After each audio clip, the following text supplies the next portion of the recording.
வணக்கம் நண்பர்களே, இது உங்கள் ரமணி தமிழ் நாவல் சேனல். இந்த சேனல் உங்களுக்கு பிடிச்சிருந்தா சப்ஸ்கிரைப் பண்ணுங்க, லைக் பண்ணுங்க, ஷேர் பண்ணுங்க, கமெண்ட் பண்ணுங்க.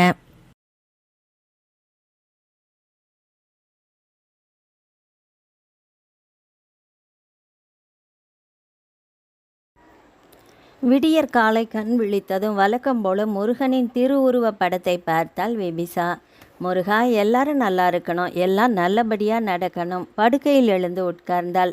அருகில் படுத்திருந்த கணவனை பார்த்தால் போர்வைக்குள் ஒரு குழந்தையைப் போல சுருண்டு படுத்திருந்தான் பூபேஷ் குமார். அவன் உச்சி முடியை கூதி நெற்றியில் இதமாக முத்தமிட்டாள். பட்டென்று அவள் கையை பிடித்தான். கையை உதறி கட்டிலை விட்டு கீழே இறங்கினாள் விபிசா. விபி, இன்னும் கொஞ்சம் நேரம் படேன். இதழ்கள் கலையாமல் சிரித்தாள். எதுக்கு? உன் புருஷன் மனசுக்கு கொஞ்சம் சந்தோஷத்தை கொடுக்கலாம் இல்லையா? ராத்திரியே நிறைய சந்தோஷங்களை வாரி வழங்கியாச்சே. ப்ளீஸ் இன்னும் கொஞ்சம். இப்போவே மணி 5 ஆச்சு. எனக்கு நிறைய வேலை இருக்குது, நான் வர்றேன். ரொம்ப தேங்க்ஸ். புரியாமல் விழித்தாள் விபிசா. எதுக்கு? நீ தான் வர்றேன்னு சொன்னியே. நோகாமல் தலையில் அடித்து கொண்டாள். வேலையை முடிச்சுட்டு வர்றேன்னு சொன்னேன். நெற்றியில் ஆள்காட்டி விரலால் தட்டி யோசித்தான் பூபேஷ். ராத்திரி உங்ககிட்ட சொல்ல நினச்சேன், இப்போ தான் ஞாபகம் வந்தது. பக்கத்தில் வா, சொல்கிறேன். விபி மெலிதாக சிரித்தாள். பரவாயில்ல, எதுவானாலும் அங்கிருந்தே சொல்லுங்கள், எனக்கு காது நல்லாவே கேட்கும். அடிப்பாவி, உனக்கு சொர்க்கத்தில் இடமே கிடைக்காது. ஏன் கணவன் பேச்சை கேட்காத பெண்களுக்கு சொர்க்கத்தில் எப்படி இடம் கிடைக்குமா? விழிகளில் குறும்போடு முறைத்தாள் விபிசா. எனக்கு அந்த சொர்க்கமே வேண்டாம். நீங்கள் போர்வையை நல்லா மூடிட்டு தூங்குங்க, உங்களுக்கு சொர்க்கவாசல் திறக்கும் சொல்லிவிட்டு சமையலறையை நோக்கி நடந்தாள். ஆஃபீஸ்க்கு புறப்பட்டு கொண்டிருந்தான் பூபேஷ்குமார். பூபேஷ், கொஞ்சம் நில்லுடா. அம்மா சாந்தகுமாரி அவனை நோக்கி வந்தாள். என்னம்மா, சாயங்காலம் ஆஃபீஸ்லேருந்து நேரமாக வந்துடு பூபேஷ். ஏம்மா, உங்கள்கிட்ட நிறைய பேசணும். என்னம்மா, சாயங்காலம் வா சொல்கிறேன். இல்லைம்மா, ஆஃபீஸ் போனால் என்னவோ ஏதோன்னு எனக்கு வேலையே ஓடாது, சொல்லிடுமா. உனக்கு கல்யாணமாகி 3 வருஷம் முடிஞ்சு 4வது வருஷம் தொடங்கியாச்சு. அதுக்கு என்னப்போ? இன்னும் நீ தந்தையாகலை, நான் பாட்டியாகலை. அதுக்கு என்னம்மா இப்போ அவசரம்? ஒரு 2 வருஷம் போகட்டுமே. என்னோட வயசு பொம்பளைங்க பேரனும் பேத்தியும் எடுத்துட்டாங்கடா. பொறுமையாக இருமா, உனக்கு ஒரு பேரனோ பேத்தியோ நிச்சயமாக கிடைப்பான். நாளாக அந்த நம்பிக்கையை நான் இழந்துட்டே வரேன்டா பூபேஷ். ஏம்மா, உன் மனைவி மலடியாக இருப்பாளோன்னு எனக்கு சந்தேகமாக இருக்குது. இதையெல்லாம் கேட்டுக்கொண்டிருந்த விபிசா அதிர்ந்து போனாள். மெல்லிய எரிச்சலோடு சொன்னான் பூபேஷ்குமார். வாயை மூடுமா. படித்து கொண்டிருந்த பேப்பரை டீப்பாயின் மீது எறிந்துவிட்டு எழுந்து வந்தார் வேதமணி. உங்கள் அம்மா அவ வாயை மூடிக்குவாடா, ஆனால் ஊர் வாயை யாரா மூடுறது? அப்பாவிடம் திரும்பினான் பூபேஷ்குமார். என்னப்பா சொல்கிறீங்க? ஊர் சொல்கிறது தாண்டா உங்கள் அம்மா சொல்கிறா. எங்கள் 2 பேருக்கும் எந்த குறையுமே இல்லைப்பா. இது நீ சொன்னால் உண்மையாகும்பா. டாக்டர் சொல்லணும். கொஞ்சம் பொறுமை எழுந்து கேட்டான். இப்போ நான் என்ன பண்ணணும்? சாயங்காலம் ஆஃபீஸ் முடிஞ்சு வந்ததுமே 2 பேரும் டாக்டர்கிட்ட போகிறோம், போதுமா? கோபத்தை நடையில் காட்டி வேகமாக வெளியில் நடந்தான் பூபேஷ்குமார். தன் அறைக்குள் வந்து கதவை சாத்தி கொண்டாள் விபிசா. உடல் மெல்ல நடுங்கியது, இதயம் வேகமாக உதறியது. இது என்ன புது பிரச்சனை? எத்தனை தடைகளை உடைத்து கொண்டு இந்த வீட்டிற்குள் நுழைந்தேன். பழைய சம்பவங்கள் விபிசாவின் கண்களுக்குள் ஒரு திரைப்படம் போல ஓட ஆரம்பித்தது. 1000 ரூபாயா என்றார் கடைக்காரர். ஏன் சார், நீங்கள் 1000 ரூபாயை பார்த்ததே இல்லையா என்றான் பூபேஷ்குமார். என்ன கிண்டலா? யூஸ் அண்ட் த்ரோ ரேசர் 2 வாங்கினீங்க, 30 ரூபா. அதுக்கு 1000 ரூபாய் தர்றீங்கல்ல, மீதி சில்லறை கொடுங்க சார். கடைக்காரர் பூபேஷ்குமாரை மெல்ல முறைத்தார். அதுதான் சில்லறை இல்லைன்னு சொல்கிறேன். என்ன சார் இது? காந்திபுர கார்னர் செல்வசிங் கடைனா ரொம்ப ஃபேமஸ்ஸு. நீங்கள் என்னடானா 1000 ரூபாய்க்கு சில்லறை இல்லைன்னு சொல்கிறீங்களே. சில்லறை இருந்துச்சு சார், இருந்ததை மத்தியானம் பேங்க்கில் கொண்டு போய் கட்டிட்டோம். பரவாயில்ல, சில்லறையை மாற்றி கொடுங்க. என்னது, கடையை விட்டுட்டு நான் போய் சில்லறையை மாற்றிட்டு வரவா? பின்ன உங்ககிட்ட பொருள் வாங்கிட்டு கடைக்கடையாக நான் ஏறி இறங்கவா என்றான் பூபேஷ்குமார். என்ன சார், வியாபார நேரத்தில் வம்பு பண்ணுறீங்க? இந்தாங்க உங்கள் 1000 ரூபாய், வாங்கின பொருளை திருப்பி கொடுங்க என்று கடைக்காரர் பொறுமை இழக்க 3 10 ரூபாய் பணம் கடைக்காரர் முகத்தருகே நீண்டது. நீங்கள் கடையை விட்டு போக வேண்டாம், அவரும் கடையாக ஏறி இறங்க வேண்டாம். அந்த இனிமையான குரல் வந்த திசையில் திரும்பி பார்த்தான் பூபேஷ்குமார். அப்படியே அசந்து போனான். 5.25 அடி உயரத்தில் சிவப்பாக இருந்தால் அந்த பெண். முழு நிலவை போன்ற முகம், 2 கருவண்டுகள் அமர்ந்த கண்கள், சிவந்த தேனூரும் அழகிய உதடுகள், முகத்துக்கு அழகு சேர்க்கும் கூரிய மூக்கு, உதடுகள் மெல்ல பிளக்கும்போது பளிரென்று ஒளிர்விடும் வரிசை மாறா பற்கள், சிற்பி வடித்த சிலை போன்ற உடல் அமைப்பு. காலையில் குளித்த கேசங்கள் காற்றால் அலை அலையாக அவள் தலையிலிருந்து விலக மிகவும் அழகாக தோன்றினாள். பூபேஷ்குமாரின் அவள் அழகில் பேசத் தோன்றாமல் அவனும் நின்றான். அவள் ஒரு 50 ரூபாய் தாளை கடைக்காரரிடம் நீட்டினாள். இந்தாங்க, இது நான் வாங்கின பொட்டு, வளையல், நகைப்பாலிசு.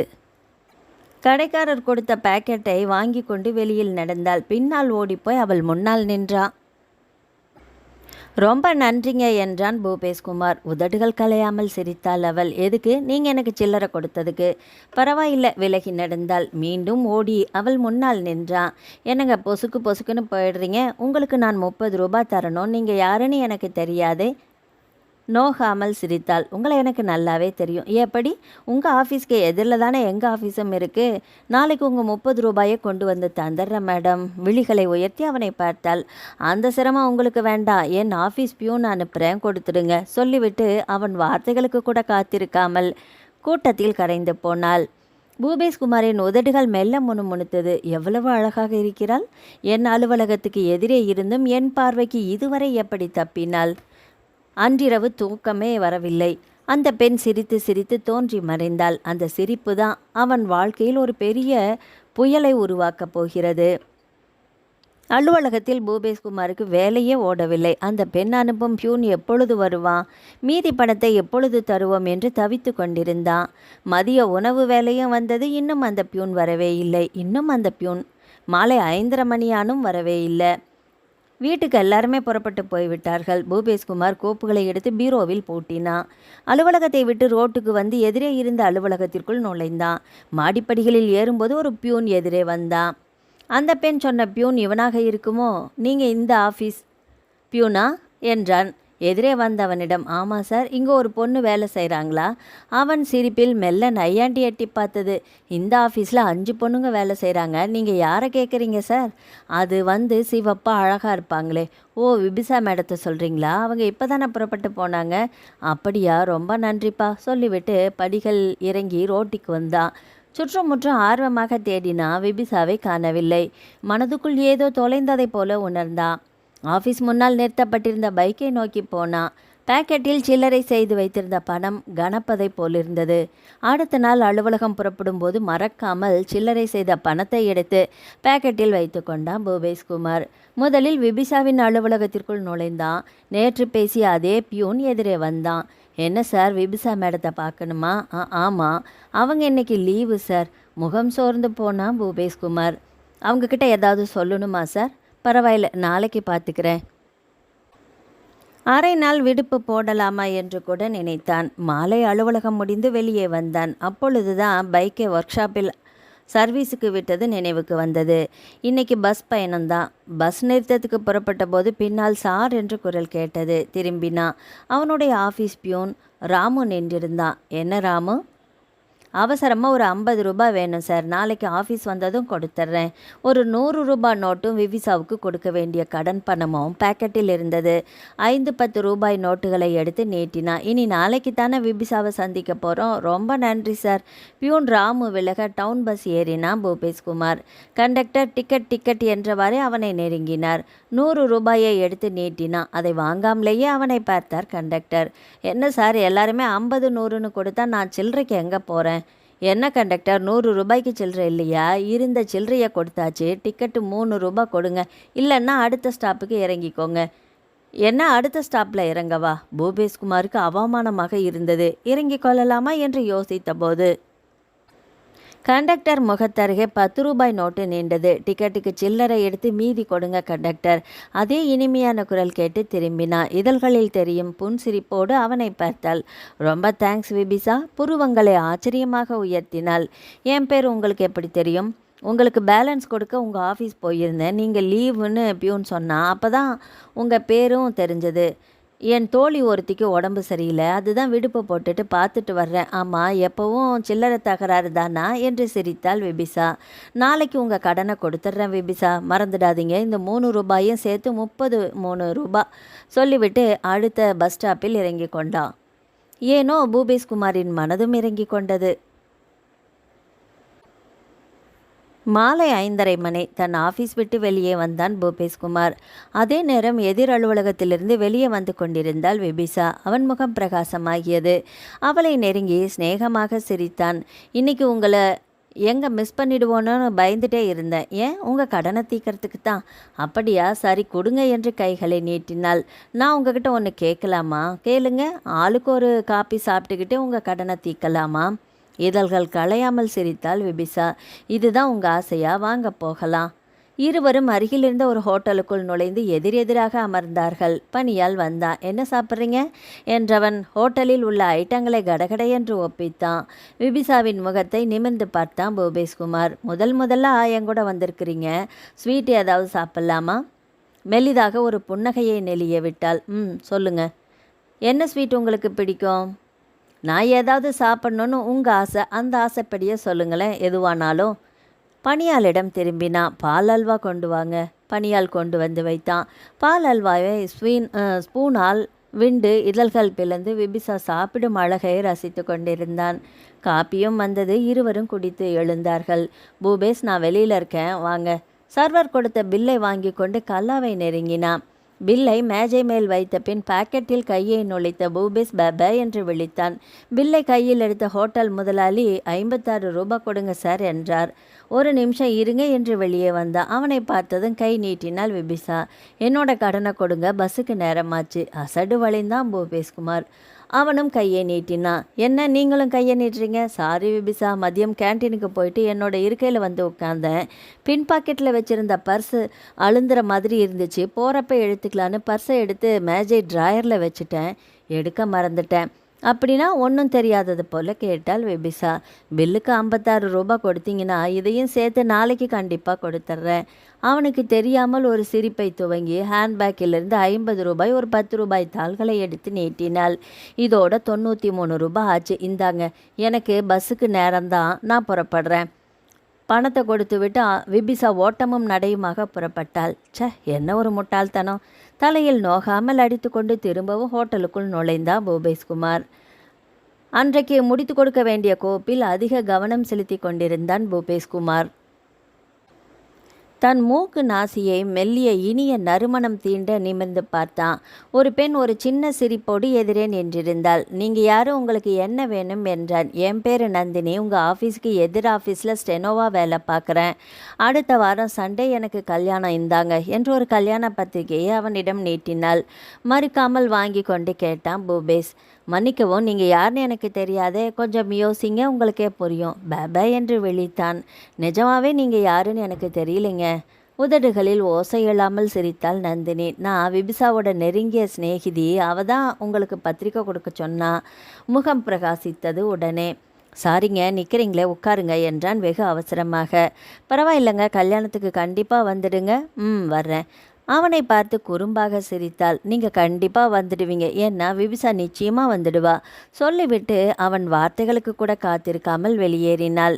பூபேஷ் பத்திரிகையை பிரித்து பார்த்தான். திருமணத்துக்கு இன்னும் 5 நாட்கள் இருந்தது.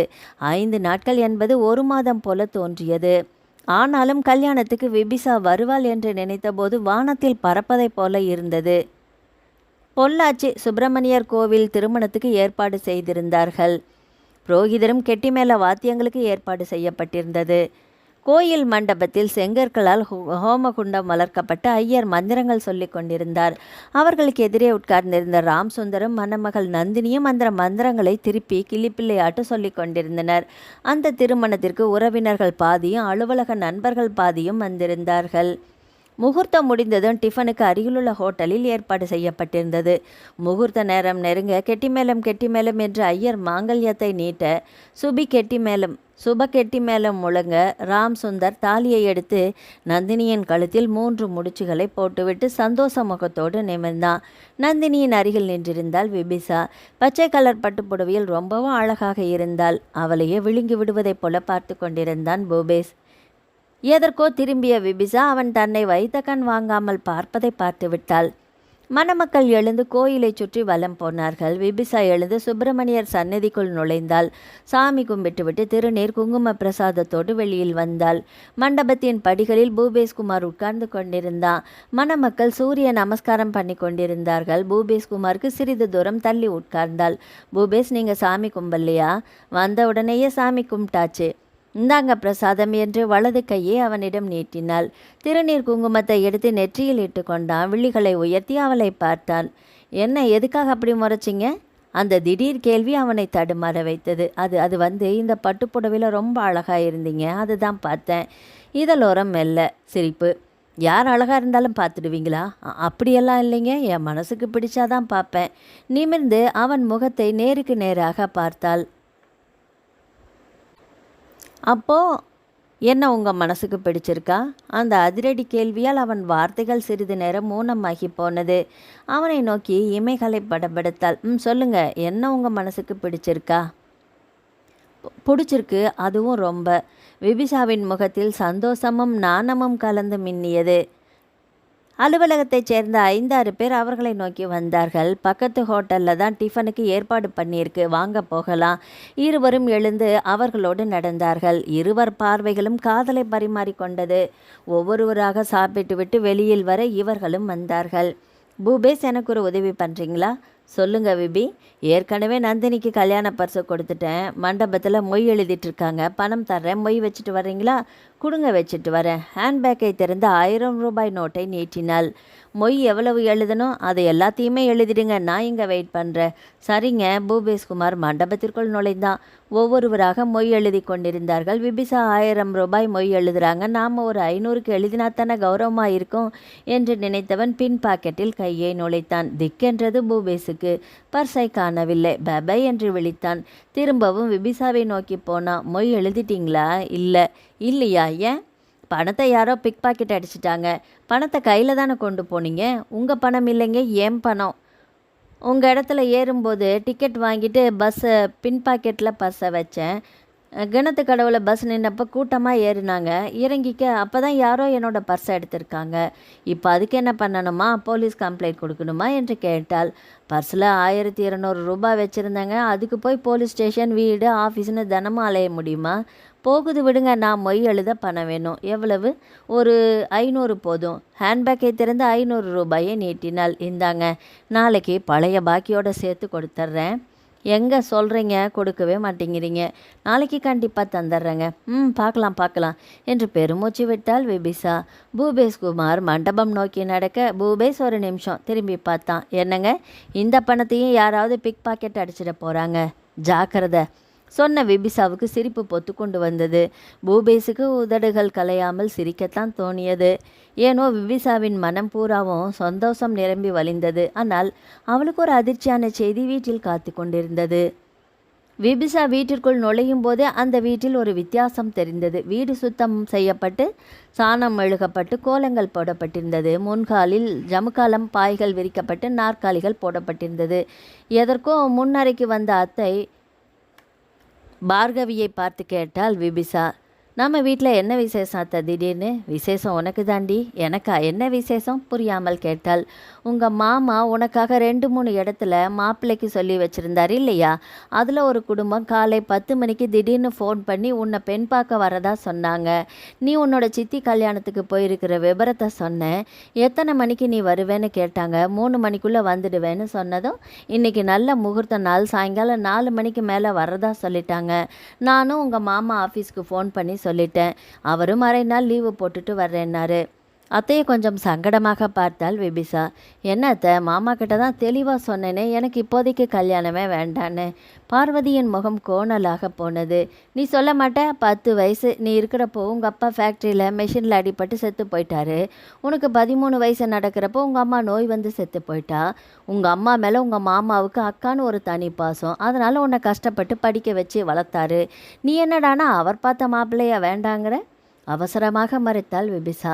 நான் அதுக்கு சொல்லல அத்தை. விபிசாவின் வார்த்தைகளை இடையிலேயே தடுத்தாள் பார்கவி. எதுவாக இருந்தாலும் இப்போ உங்கள் மாமா வந்துடுவார், அவர்கிட்டயே சொல்லிக்கோ என்று கோபமாக சொல்லிவிட்டு திரும்பிய அத்தை பார்கவியின் தோலை தொட்டு தன் பக்கம் திருப்பினாள் விபிசா. அத்தை, இப்போ நான் என்ன செய்யணும்? குளிச்சுட்டு அலங்காரம் பண்ணிக்கிட்டு ரெடி ஆயிரு. இன்னும் அரை மணி நேரத்தில் மாப்பிள்ளை வீட்டுக்காரங்க வந்துடுவாங்க. சரி செய்கிறேன் என்றவள் தன் அறைக்குள் நுழைந்தாள். அடுத்த அரை மணி நேரத்திற்குள் 3 கார்களில் மாப்பிள்ளை வீட்டுக்காரர்கள் வந்து இறங்கினார்கள். அத்தை பார்கவியும் மாமா மந்திரமூர்த்தியும் அவர்களை வரவேற்றார்கள். செய்து வைத்திருந்த பஜ்ஜியும் லட்டும் சாப்பிட்டு முடித்ததும் விபிசா காப்பி கொண்டு வந்து எல்லாருக்குமே கொடுத்தாள். மாப்பிள்ளை வீட்டுக்காரர்களுக்கு அவள் பிடித்து போய்விட என்பது அவர்கள் முக சந்தோஷத்திலேயே தெரிந்து போய்விட மாப்பிள்ளையின் தாய் தெய்வநாயகி பேசினாள். பொண்ணு எங்களுக்கு ரொம்ப பிடிச்சிருக்கு. என் மகன் எல்ஐசி ஏஜெண்ட்டாக இருக்கான். மாதம் கை நிறைய சம்பளம் வாங்குகிறான். உங்கள் மருமகளுக்கு நீங்கள் என்ன செய்ய முடியுமோ அதை செய்யுங்க. கல்யாணத்துக்கு பிறகு பொண்ணு வேலையை விட வேணாம், போகட்டும். மந்திரமூர்த்திக்கு மிகவும் திருப்தியாக இருந்தது. இவளை எங்கள் அக்கா பொண்ணாக நினைக்கல, என் பொண்ணாக வளர்த்துருக்கேன். 20 பவுன் போடுறோம், கல்யாண செலவில் பாதி செஞ்சிட்றேன் என்றார் பொதுவாக எல்லாரையுமே பார்த்து. தெய்வநாயகி மீண்டும் பேசினாள். ரொம்ப சந்தோஷம், அப்படியே செய்யுங்க. 10 நாள் கழித்து ஒரு நல்ல முகூர்த்தம் வருது. அன்னைக்கு நிச்சயதார்த்தம் வச்சுக்கலாம். அன்னைக்கே மற்ற விவரங்களையும் பேசிக்கலாம். இப்போ நாங்கள் புறப்படுறோம். எல்லாரும் எழுந்து புறப்பட்டு போனார்கள். மாமா அத்தை இருவருக்கும் மிகவும் திருப்தி. பார்கவி மாப்பிள்ளை பையனுக்கு நல்ல உத்தியோகம், ரொம்பவும் லட்சணமாக இருக்கான். அதை விட அவனோட தாய் ரொம்ப நல்லவங்களா தெரியுறாங்க. இந்த சம்பந்தம் எனக்கு திருப்தியாக இருக்குது. நீ என்ன சொல்கிற? ஆமாங்க, எனக்கும் நீங்கள் சொல்கிறது சரின்னு படுது. இப்படிப்பட்ட இடம் விபிசாவுக்கு கிடைச்சதே புண்ணியம். இதையே முடிச்சிடலாங்க. இருவரும் பேசிக்கொள்வது விபிசாவின் காதுகளில் விழுந்தது. மனதிற்குள் ஏதோ ஒன்று குழப்பமாக தவிப்பதைப் போல இருந்தது. இரவு 9 மணிக்கு சாப்பிட்டதாக பெயர் பண்ணி கொண்டு வந்து படுத்தாள். தூக்கம் வரவில்லை. ஏதோ ஒரு கனமான பொருள் இதயத்துக்குள் விழுந்து அழுத்துவதைப் போல. சொல்லத் தெரியாத ஒரு வேதனை மனதை பிசைந்தது. பூபேஷ் குமாரை சந்தித்தே ஆக வேண்டும். கோவை சிதம்பரம் பூங்கா அடர்ந்த மரங்களை கொண்ட அழகான பூங்கா. அந்த 11 மணி நேரத்தில் சில பறவைகளின் கீச் கீச் ஒலிகள், 3-4 காதல் ஜோடிகள் சிமெண்ட் பெஞ்சிலும் புல் தரையிலும் உட்கார்ந்து காதல் மொழி வளர்த்து கொண்டிருந்தது.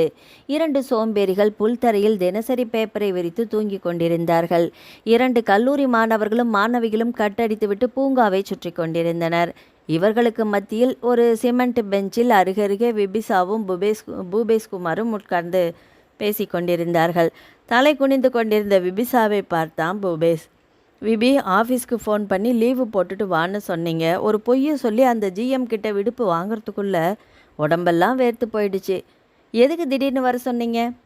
பூபேஷ், என்ன உங்கள் மனசுக்கு பிடிச்சிருக்குது இல்லையா? ஆமாம், என் மனசுக்கு உங்களை ரொம்பவே பிடிச்சிருக்கு. கடகட என்று அவள் கண்களிலிருந்து கண்ணீர் உருண்டது. விபி, ஏன் இப்போ அலற? நான் அழுதா உங்களுக்கு பிடிக்குமா? அழாமல் இருந்தால் உங்களுக்கு பிடிக்குமா? லேசாக எரிச்சல் வந்தது. இதென்ன முட்டாள்தனமான கேள்வி? நீங்கள் அழாமல் இருந்தால் தான் எனக்கு பிடிக்கும். அப்படின்னா நான் அழாமல் இருக்கிறது உங்கள் கையில் தான் இருக்குது. அவளை புரியாமல் பார்த்தான். நேற்று என்னை பெண் பார்க்க வந்திருந்தாங்க. பெருமூச்சு விட்டான் பூபேஷ். பொண்ணுன்னா பார்க்க தான் வருவாங்க, இதுக்கு போய் இப்படி பயப்படுறீங்களே? இல்லை பூபேஷ், அவர்களுக்கு என்னை ரொம்பவும் பிடிச்சு போச்சு. அடுத்த வாரம் வர முகூர்த்தத்திலேயே நிச்சயம் பண்ணிக்கிறாங்க. அதுக்கு நான் என்ன பண்ண முடியும் விபி? நீங்கள் தான் ஏதாவது பண்ணணும். என்ன பண்ணணும்? என்னோட காலத்தில் தாலி கட்டணும். வெடுக்கென்று நிமிர்ந்து அவளை பார்த்தான். விபி, என்ன நீ குழந்த கோன் ஐஸ்கிரீம் கேட்குற மாதிரி கேட்குற? நம்ம காதலை பற்றி இன்னும் எங்கள் அம்மா அப்பா கிட்ட பக்குவமாக சொல்லணும். ஆரம்பத்தில் ஏற்றுக்க மாட்டாங்க, அப்புறம் அவங்கள நான் சமாதானப்படுத்தணும். அதுக்கு பிறகு சமயம் பார்த்து நம்ம கல்யாணத்துக்கு அனுமதி வாங்கணும். இப்படி எவ்வளவோ இருக்குது. இதுக்கு எனக்கு 20-30 நாள் அவகாசம் வேணும். முகம் சிவக்க சொன்னால் விபிசா. அதுக்குள்ளே என்னோட கருமதியை முடிஞ்சிடும். என்ன இப்படி அபசகுணமாக பேசுகிறீங்க? நீங்கள் தான் நல்ல சகுனமாகவே சொல்லலையே. சரி, நான் இப்போ என்ன பண்ணணும்? மாப்பிள்ளை வீட்டுக்காரங்க வர்றதுக்குள்ளே என் கழுத்தில் உங்கள் தாலி ஏறணும். ஒரு நிமிடம் யோசித்தான். என்ன யோசிக்கிறீங்க? சரி, உன் சைடில் 2 பேரை கூட்டிகிட்டு வா, என்னோட சைடில் நான் 2 பேரை கூட்டிகிட்டு வரேன். மருதமலை முருகன் கோயிலில் கல்யாணத்தை முடிச்சுட்டு ரிஜிஸ்டர் ஆஃபீஸில் பதிவு பண்ணிக்கலாம், சரியா? சரி, கல்யாணத்துக்கு நீங்களே ஒரு நாள் சொல்லுங்கள். திங்கட்கிழமை? அந்த நாள் தான் உங்களுக்கு ராசியான கிழமையா? சிரித்தான். ஆமாம், அன்னைக்கு தான் என்னோட அடிமை சாசனம் எழுதப்பட்ட நாள். பேபை என்று விழித்தாள் விபிசா. புரியல, அன்னைக்கு தான் உங்கள் கழுத்தில் தாலி கட்டி ஆயுள் கைதியாக பார்க்க போகிறேனே. சட்டென்று புரிந்து நாணத்தால் முகம் சிவந்தாள். யூ என்று கைகளால் அவனை குத்தப்போக அந்த கைகளை பிடித்து இழுத்து தன்னுள் அணைத்தான் பூபேஷ். அந்த அணைப்பில் ஒரு புதிய சுகம் உருவாக தொடங்கியது. மருதமலை முருகன் கோவில் கழுத்தில் மாலையோடு நின்றிருந்தார்கள் பூபேஷும் விபிசாவும். கொஞ்ச நேரத்திற்கு முன்னால் பூபேஷ் குமார் கட்டிய தாலி விபிசாவின் கழுத்தில் தொங்கிக் கொண்டிருந்தது. இருவரும் கோவிலை சுற்றி வந்து முருகப்பெருமானை தரிசித்து முடித்தார்கள். பூபேஷ் குமாரின் ஆபீஸ் நண்பர்கள் 2 பேரும், விபிசாவின் அலுவலக தோழிகள் 2 பேரும் வந்திருந்தார்கள். எல்லாருமே காரில் புறப்பட்டு மீண்டும் கோவைக்கு திரும்பினார்கள். பதிவு அலுவலகத்தில் கல்யாணத்தை பதிவு செய்துவிட்டு வெளியே வந்தார்கள். அந்த 4 பேருக்குமே நன்றி சொன்னார்கள். பூபேஷ் குமாரும் விபிசாவும். அவர்கள் இவர்கள் இருவருக்குமே வாழ்த்து சொல்லிவிட்டு புறப்பட்டார்கள். விபிசாவும் பூபேஸும் காரில் ஏறி பின் இருக்கையில் அமர்ந்தார்கள். அருகில் இருந்த புது பெண்ணை பார்த்தான் பூபேஸ். பட்டுப்புடவையில் கல்யாண அலங்காரத்தில் கொஞ்சம் கூடுதல் அலங்காரத்தில் தோன்றினாள் விபிசா. அவளை கண்களால் ரசித்து கொண்டே கேட்டான், விபி, உங்கள் வீட்டுக்கு போகலாமா? விழிநீரோடு நிமிர்ந்து அவனை பார்த்தாள். அந்த விழிகளில் இரவு முழுவதும் தூங்காத சோர்வும் சட்டென கொண்ட சோகமும் தெரிந்தது. பூபேஸ், எங்கள் மாமா தாயில்லாத என்னை ரொம்ப பாசமாக வளர்த்தாங்க. அவருக்கு நான் துரோகம் பண்ணிட்டேனா என்று ஒரு குழந்தையைப் போல கேட்டாள். சிரித்தான் பூபேஸ். இல்லை விபி, உனக்கு விருப்பமான வாழ்க்கையை நீ தேர்ந்தெடுக்கிற, இதில் துரோகம் என்ன இருக்குது? அப்படின்னா நானுமே என்னை பெற்றவங்களுக்கு துரோகம் பண்ணிட்டேனா? மெல்ல தலையாட்டி மறுத்தாள். இல்லை பூபேஸ், நீங்கள் சொல்கிறது தான் சரி. விருப்பமான வாழ்க்கையை தேர்வு பண்ண யாருக்குமே உரிமை உண்டு. சரி, புறப்படலாமா? மென்மையாக தலையாட்டினாள். சரி. டிரைவர், காந்திபுரம் போப்பா என்றான் பூபேஸ். கார் மெல்ல நகர்ந்து ஜனத்திரள்களை விலக்கிவிட்டு ஓடியது. அடுத்த அரை மணி நேரத்தில் விபிசாவின் மாமா மந்திரமூர்த்தியின் வீட்டின் முன்னால் கார் நின்றது. இருவரும் இறங்கி வாசலை கடந்து பூபேஸ் குமார் படிகளில் கால் பதித்த போது அவன் கைப்பிடித்து நிறுத்தினாள் விபிசா. காரின் சத்தம் கேட்டு வாசலுக்கு வந்து எட்டி பார்த்த அத்தை பார்கவி உயிர் போவது போல கத்திக்கொண்டு வீட்டுக்குள் ஓடினாள். என்னங்க, இங்கே வந்து பாருங்களேன் இந்த அநியாயத்தை. அநியாயமா? என்ன அநியாயம் என்று வாசலுக்கு வந்த மாமா மந்திரமூர்த்தி மாலையோடு நிற்கும் விபிசா பூபேஸை பார்த்து அதிர்ந்து போனார். அதிர்ச்சியில் வார்த்தைகள் வராமல் விரக்தியாக அவர்களை பார்த்தார். பயத்தில் ஒட்டி கொண்ட உதடுகளை மெல்ல பிரித்து பேசினாள் விபிசா. மாமா, என்னை மன்னிச்சு ஆசீர்வாதம் பண்ணுங்க மாமா. மாமா குரலை உயர்த்தி கோபத்தில் கத்தினார். கூப்பிடாத, என்ன மாமான்னு கூப்பிடாத. அந்த அருகதை உனக்கு இல்லை, நீ இழந்துட்ட. மனசுக்கு பிடிச்சவரை கல்யாணம் பண்ணிக்கிட்டா தப்பா மாமா? எரிச்சலோடு கேட்டார் மந்திரமூர்த்தி. அப்போ உனக்கு பிடிக்காத வாழ்க்கையில் தள்ளிடுவேன்னு சொல்கிறியா? நான் அப்படி சொல்லலை மாமா. அதுக்கு முன்னால் இவரை நான் என் மனசுக்குள்ளே கொண்டு வந்துட்டேனே. அப்படின்னா மாப்பிள்ளை வீட்டுக்காரங்க வந்த அன்னைக்கே இதை எங்ககிட்ட சொல்லியிருக்கலாமில்ல? விழிகள் சிவக்க கேட்டார்.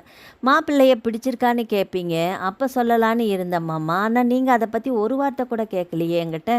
சரி, அடுத்த நாளாவது சொல்லியிருக்கலாமில்ல? சொல்ல நினச்சேன் மாமா. ஆனால் உங்களை பார்க்குறப்ப என்னெல்லாம் என்னோட தைரியமே காணாமல் போயிடுது. அத்தை இடையில் புகுந்தாள். அவளுக்கு உடம்புல திமிர் அதிகமாக போயிடுச்சுங்க. அதுதான் உடம்பு சுகத்துக்காக ஆசைப்பட்டு இப்படி பண்ணிட்டு வந்து நிற்கிறா. அத்தையை நிமிர்ந்து பார்த்தாள். வார்த்தைகள் நடுங்கி பேசினாள். அத்தை, உங்களை என்னை பெத்த தாயாக நினச்சிட்ருக்கிறேன். நீங்களே இப்படி பேசலாமா? மந்திரமூர்த்தி திரும்பி அத்தையை கோபமாக முறைத்தார். மூடுடி வாய, ரொம்ப அசிங்கமாக பேசிக்கிட்டு. பின்ன என்னங்க, உங்களையே என்னையும் இப்படி கேவலப்படுத்திட்டு வந்து நிற்கிறா? அவசரமாக இதை மறுத்தாள் விபிசா. இல்லை மாமா, அத்தை சொல்கிற மாதிரி உங்களை கேவலப்படுத்த நான் இதை செய்யல மாமா. எங்கே என்னோட வாழ்க்கை நழுவி போயிடுமோங்கிற பயத்தில் தான் செஞ்சிட்டேன். தப்பை நியாயப்படுத்துறியா விபி?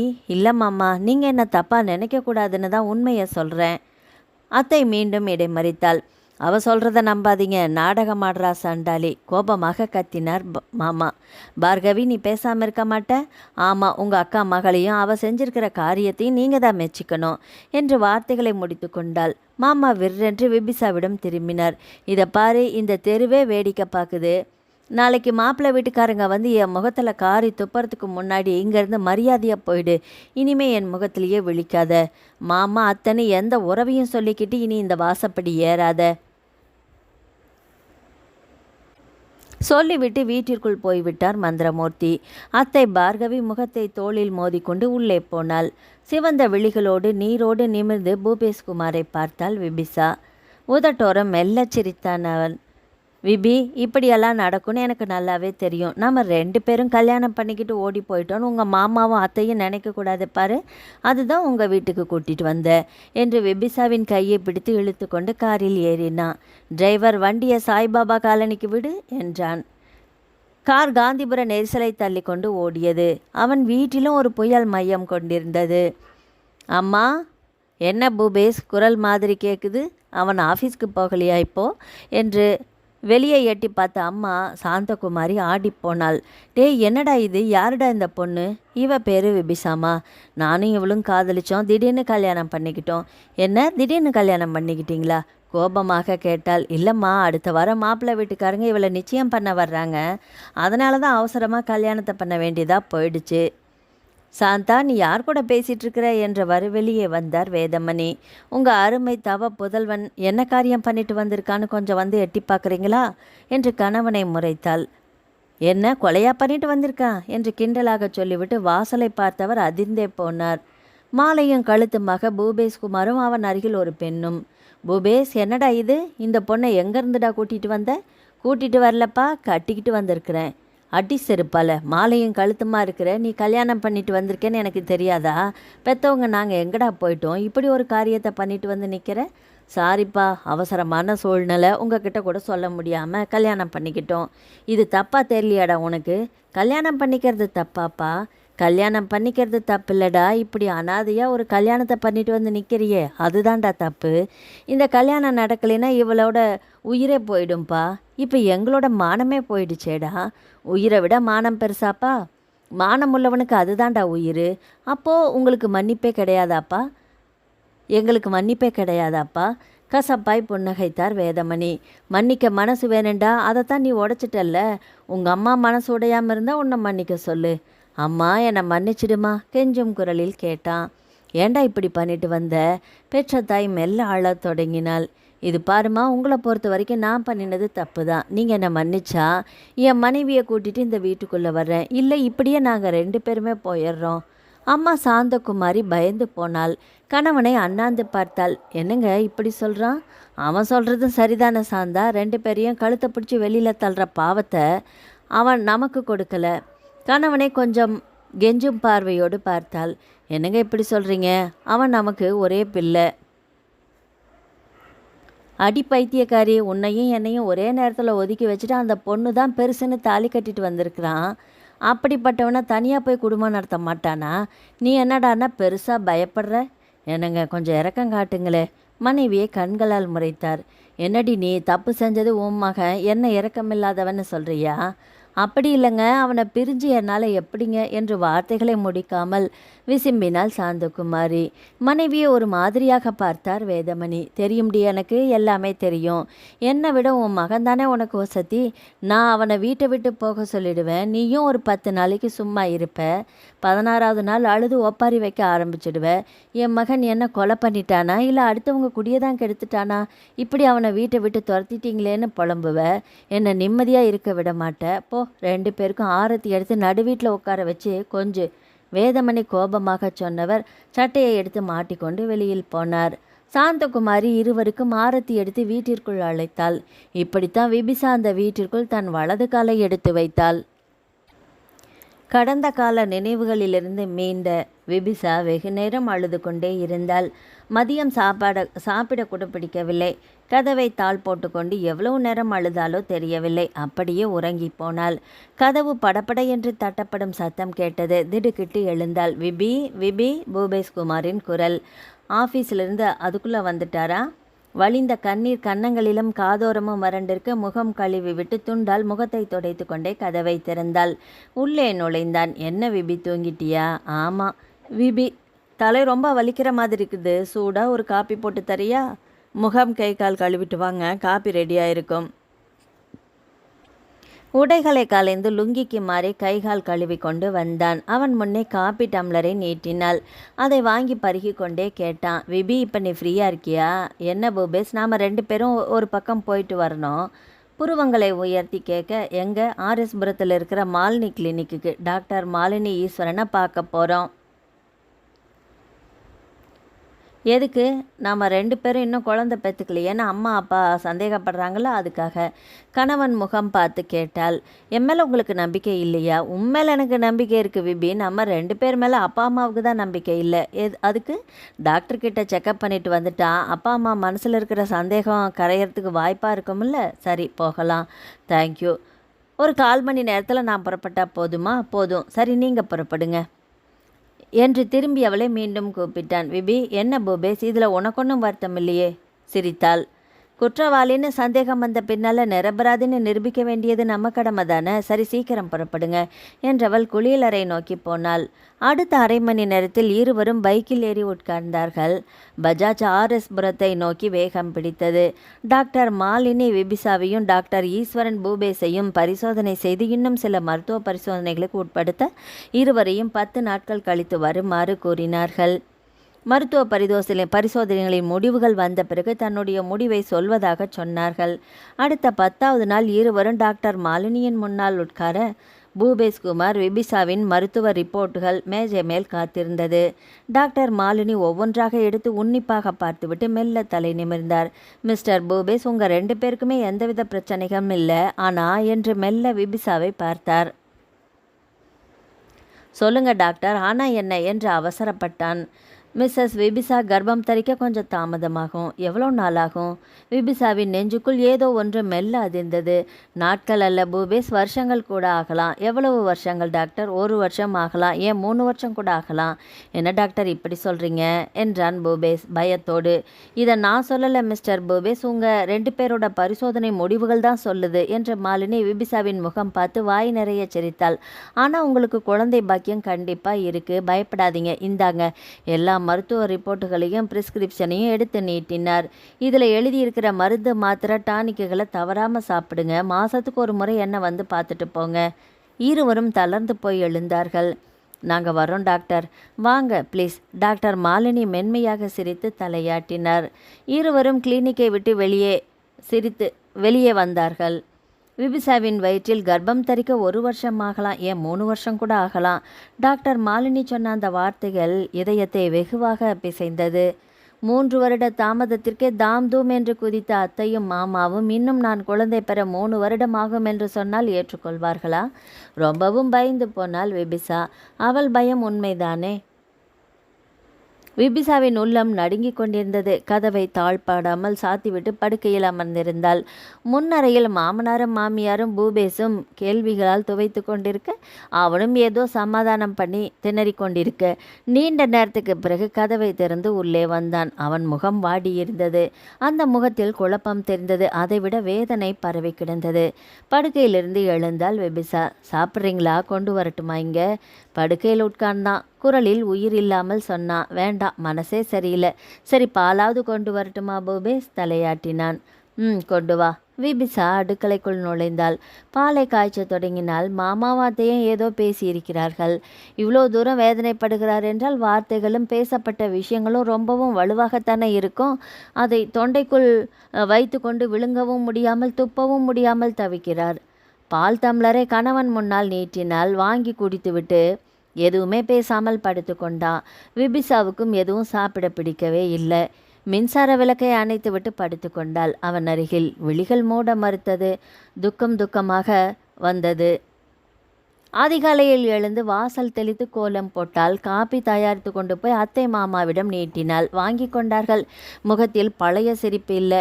நீ காப்பி குடிச்சியாமா என்ற அன்பான வார்த்தைகள் இல்லை. மருமகள் என்ற பாசத்தின் ஒட்டுதல் இல்லை.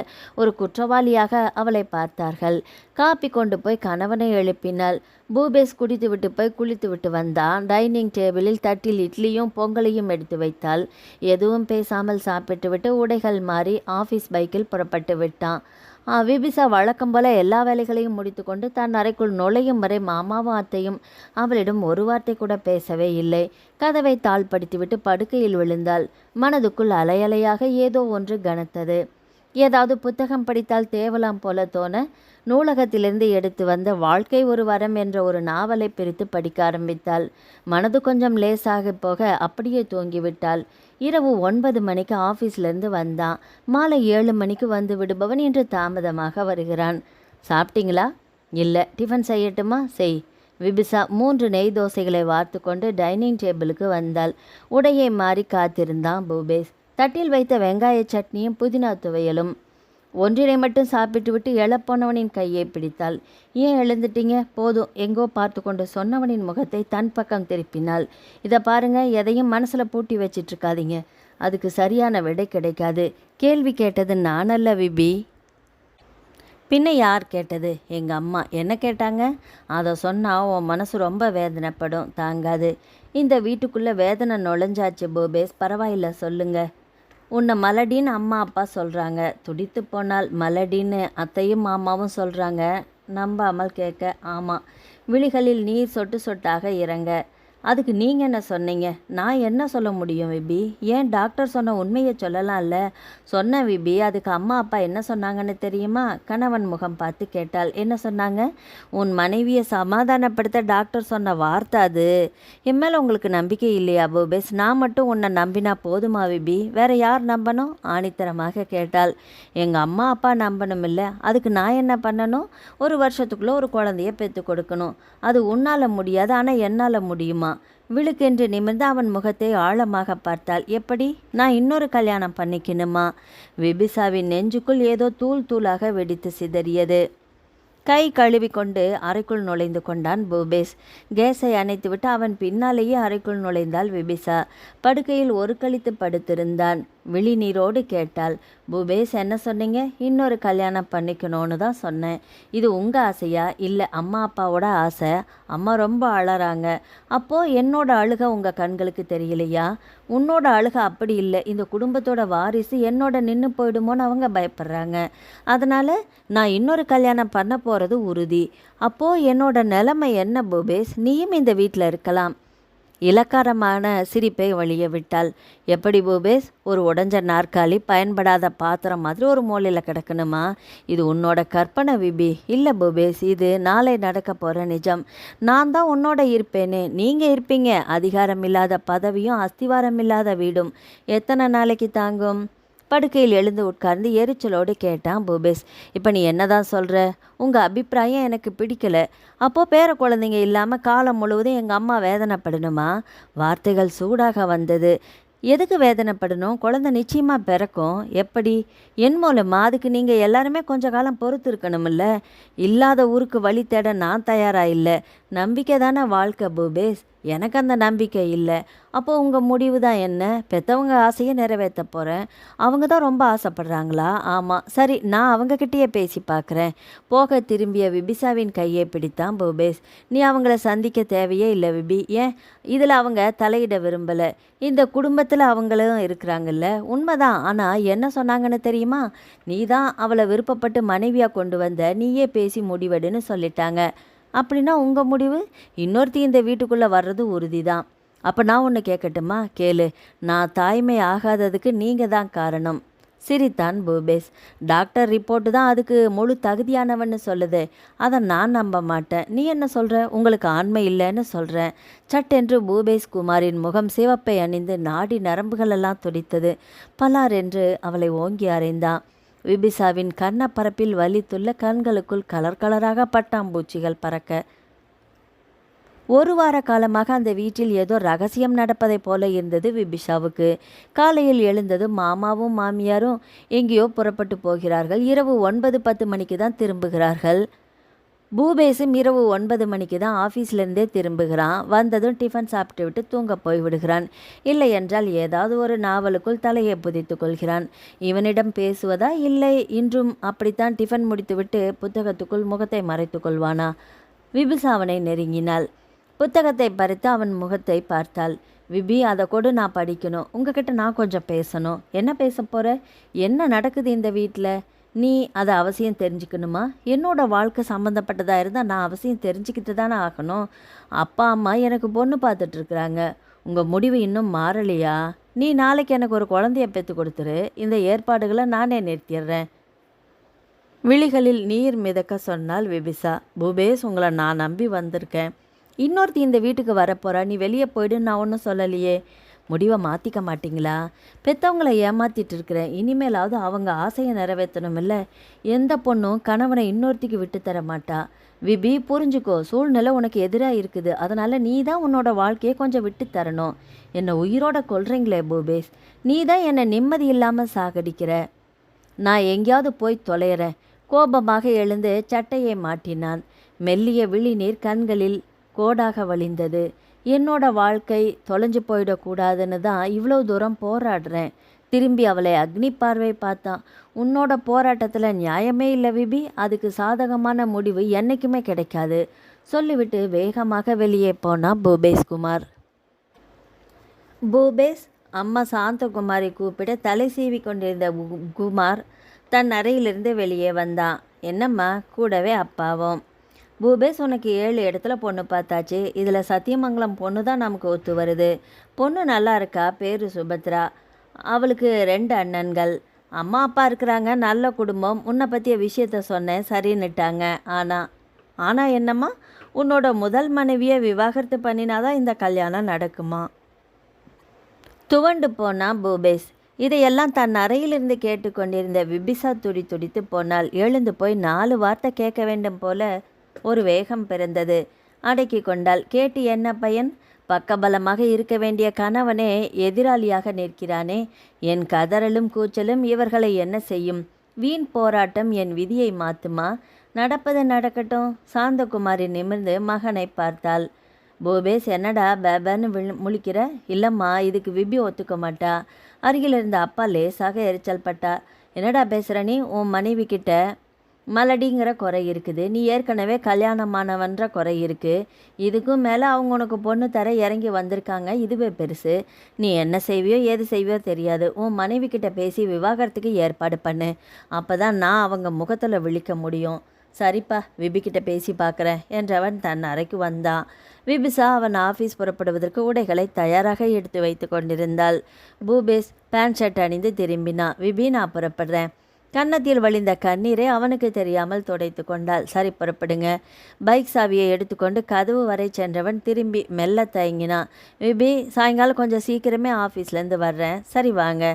சீக்கிரமாக வர்றேங்கிற, உங்கள்கிட்ட நிறைய பேசணும். சட்டென்று அவனை நோக்கி திரும்பினாள். நிமிர்ந்து அவன் முகத்தில் ஆழமாக எதையோ தேடினாள்.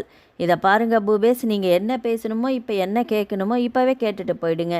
இல்லை, இந்த மனோநிலையில் நீங்கள் ஆஃபீஸ் போனால் எதுவுமே ஓடாது. எந்த வேலையும் உங்களால் செய்யவும் முடியாது.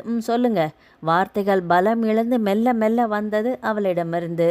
அப்பா அம்மா பொண்ணு பார்க்க போன இடத்துல சொன்னாங்களாம், உன்னை டைவர்ஸ் பண்ணிட்டு வந்தாதான் இந்த கல்யாணம் நடக்குமா? விபிஷாவின் இதழ்களில் சிறு புன்னகை. சரி, சாயங்காலம் ஆஃபீஸ்லேருந்து வரப்போ ஒரு நல்ல வக்கீலை பார்த்துட்டு வந்துடுங்க. எங்கே கையெழுத்து போட்டு கொடுக்கணுமோ போட்டு தந்துடுறேன். ஆடிப்போனான் பூபேஷ். விபி, நீ சொல்கிறது அலட்சியமாக சொன்னால். சர்வ உண்மை. என்னடா இவ்வளோ சீக்கிரமாக ஒத்துக்கிட்டாலேன்னு பார்க்குறீங்களா? ஒன்று, நீங்கள் என்ன சந்தோஷமாக வாழ வைக்கணும், அது உங்களால் முடியாது. இல்லை, நான் உங்களை சந்தோஷமாக வாழ அனுமதிக்கணும், அது என்னால் முடியும். மெதுவாய் வியர்த்தான். விபி இந்த முடிவில் சட்டென்று வலது கையை உயர்த்தி அதன் வார்த்தைகளை தடுத்தாள். கண்டிப்பா என்னோட வாழ்க்கை முடிஞ்சு போச்சு, போய் சந்தோஷமாக வக்கீல பாருங்க. பூபேஷ் குமாரின் வார்த்தைகளுக்கு காத்திராமல் சமையலறையை நோக்கி நடந்தாள். இருவரும் வக்கீல் சேதுராமன் முன்னால் உட்கார்ந்திருந்தார்கள். சேதுராமன் மெதுவாக தலை நிமிர்ந்து விபிசாவை பார்த்தார். எவ்வளவு அழகான பெண், எப்படி மகாலட்சுமி மாதிரி இருக்கிறா. இந்த பொண்ணை போய் விவாகரத்து செய்கிறதா சொல்கிறானே, இவன் என்ன பைத்தியக்காரனா? விபிசாவை பார்த்து கேட்டார். உங்கள் பேர் என்ன? விபிஷா. உங்கள் கணவர் உங்களை டைவர்ஸ் பண்ணுறதா சொல்கிறாரே. மெல்ல தலையாட்டினாள். ஆமாம். என்ன காரணம்? பக்கவாட்டில் திரும்பி பூபேஷ் குமாரை பார்த்தாள். மீண்டும் பார்வையை திருப்பி சேதுராமனை பார்த்தாள். அவரே சொல்லியிருப்பாரே. சொன்னார், உங்களுக்கு குழந்தை பாக்கியமே இல்லைன்னு சொன்னார். டாக்டர்ஸ் ரிப்போர்ட்டுகளையும் கொடுத்துருக்கிறாரு. கசப்பாக புன்னகை செய்தாள். அப்புறம் வேற என்ன ஆதாரம் வேணும் வக்கீல் சார்? அப்போ இந்த விவாகரத்துக்கு உங்களுக்கு முழு சம்மதம்? இமைகளை மூடி திறந்து சம்மதம் தெரிவித்தாள். ஆமாம் சார். மிஸ்ஸஸ் விபிதா, டாக்டர் தன்னோட ரிப்போர்ட்டில் ஒரு வார்த்தை சொல்லி இருக்கிறாரு, அதை நீங்கள் கவனிக்கலையா? விழுக்கென்று நிமிர்ந்து அவர் முகத்தை பார்த்தாள். மெல்ல வார்த்தைகளை இறக்கினார் சேதுராமன். குழந்தையே இல்லைன்னு அந்த வாசகம் சொல்லலை, தாமதமாக பிறக்கலான்னு சொல்லுது. அதை நீங்கள் யோசனை பண்ணலையா? சிரித்தாள் விபிசா. வாழ்க்கையில் சந்தோஷம் இருக்கணும் வக்கீல் சார். எங்ககிட்ட அந்த சந்தோஷம் அவருக்கு கிடைக்கல, வேற பொண்ணு மூலமாக அந்த சந்தோஷம் கிடைக்கும்னு அவர் நம்புகிறாரு. அவருக்காவது வாழ்க்கையில் சந்தோஷம் கிடைக்கட்டுமே, அதனால தான் இந்த விவாகரத்துக்கே ஒத்துக்கிட்டேன். விபிசாவை ஆச்சரியமாக பார்த்தார். வக்கீல் சார், டைவர்ஸ் என் கணவர் கேட்குறதா பதிவு பண்ண வேண்டாம். ஏன்னா எனக்கு குழந்தை தாமதமாக பிறக்க வாய்ப்பு இருக்குன்னு டாக்டர் ரிப்போர்ட் சொல்லுதே. இதனால் விவாகரத்து ரொம்ப தாமதமாக தள்ளி போகும். இல்லை, டைவர்ஸ் கிடைக்கிறதுல ஏதாவது பிரச்சனை கூட ஏற்படலாம். அதனால் நான் டைவர்ஸ் கேட்குறதா பதிவு பண்ணுங்க.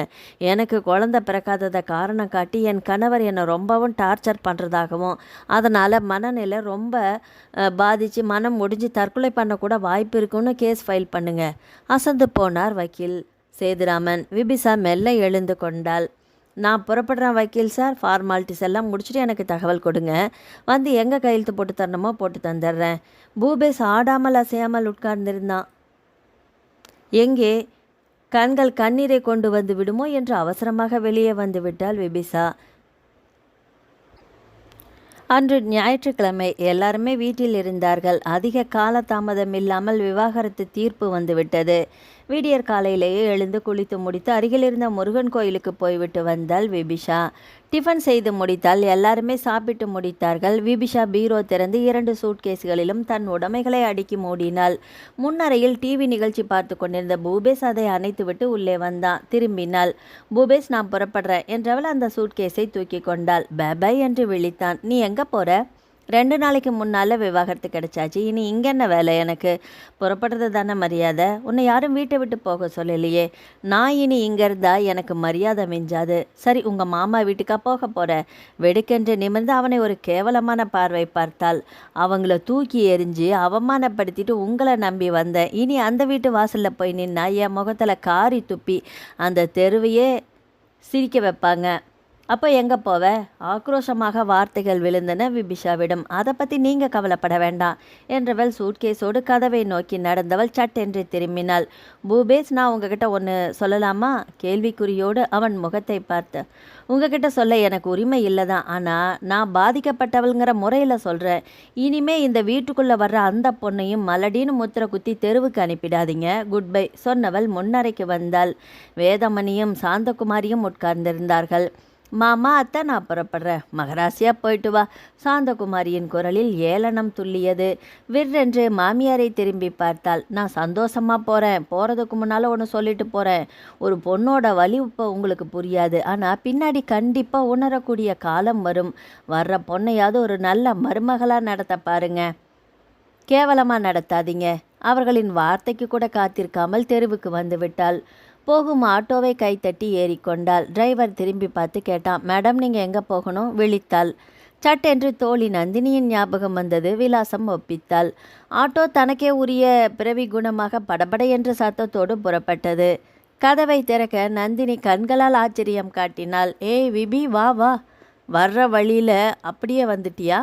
இல்லை நந்தினி, நான் போகிற வழி தெரியாமல் தான் வந்திருக்கேன். நந்தினியின் முகம் மாறியது. என்னடி பிரச்சனை? ஆரம்பம் முதல் எல்லாவற்றையும் சொல்லி முடித்தாள். விபி, நீ என்ன காரியம் பண்ணிட்டு வந்திருக்கிற? டாக்டர் தான் உனக்கு தாயாகிற சான்ஸ் இருக்குன்னு சொல்லியிருக்காருல்ல, அப்புறம் ஏண்டி விவாகரத்து வாங்கின? லேசாக எரிச்சல் பட்டாள்.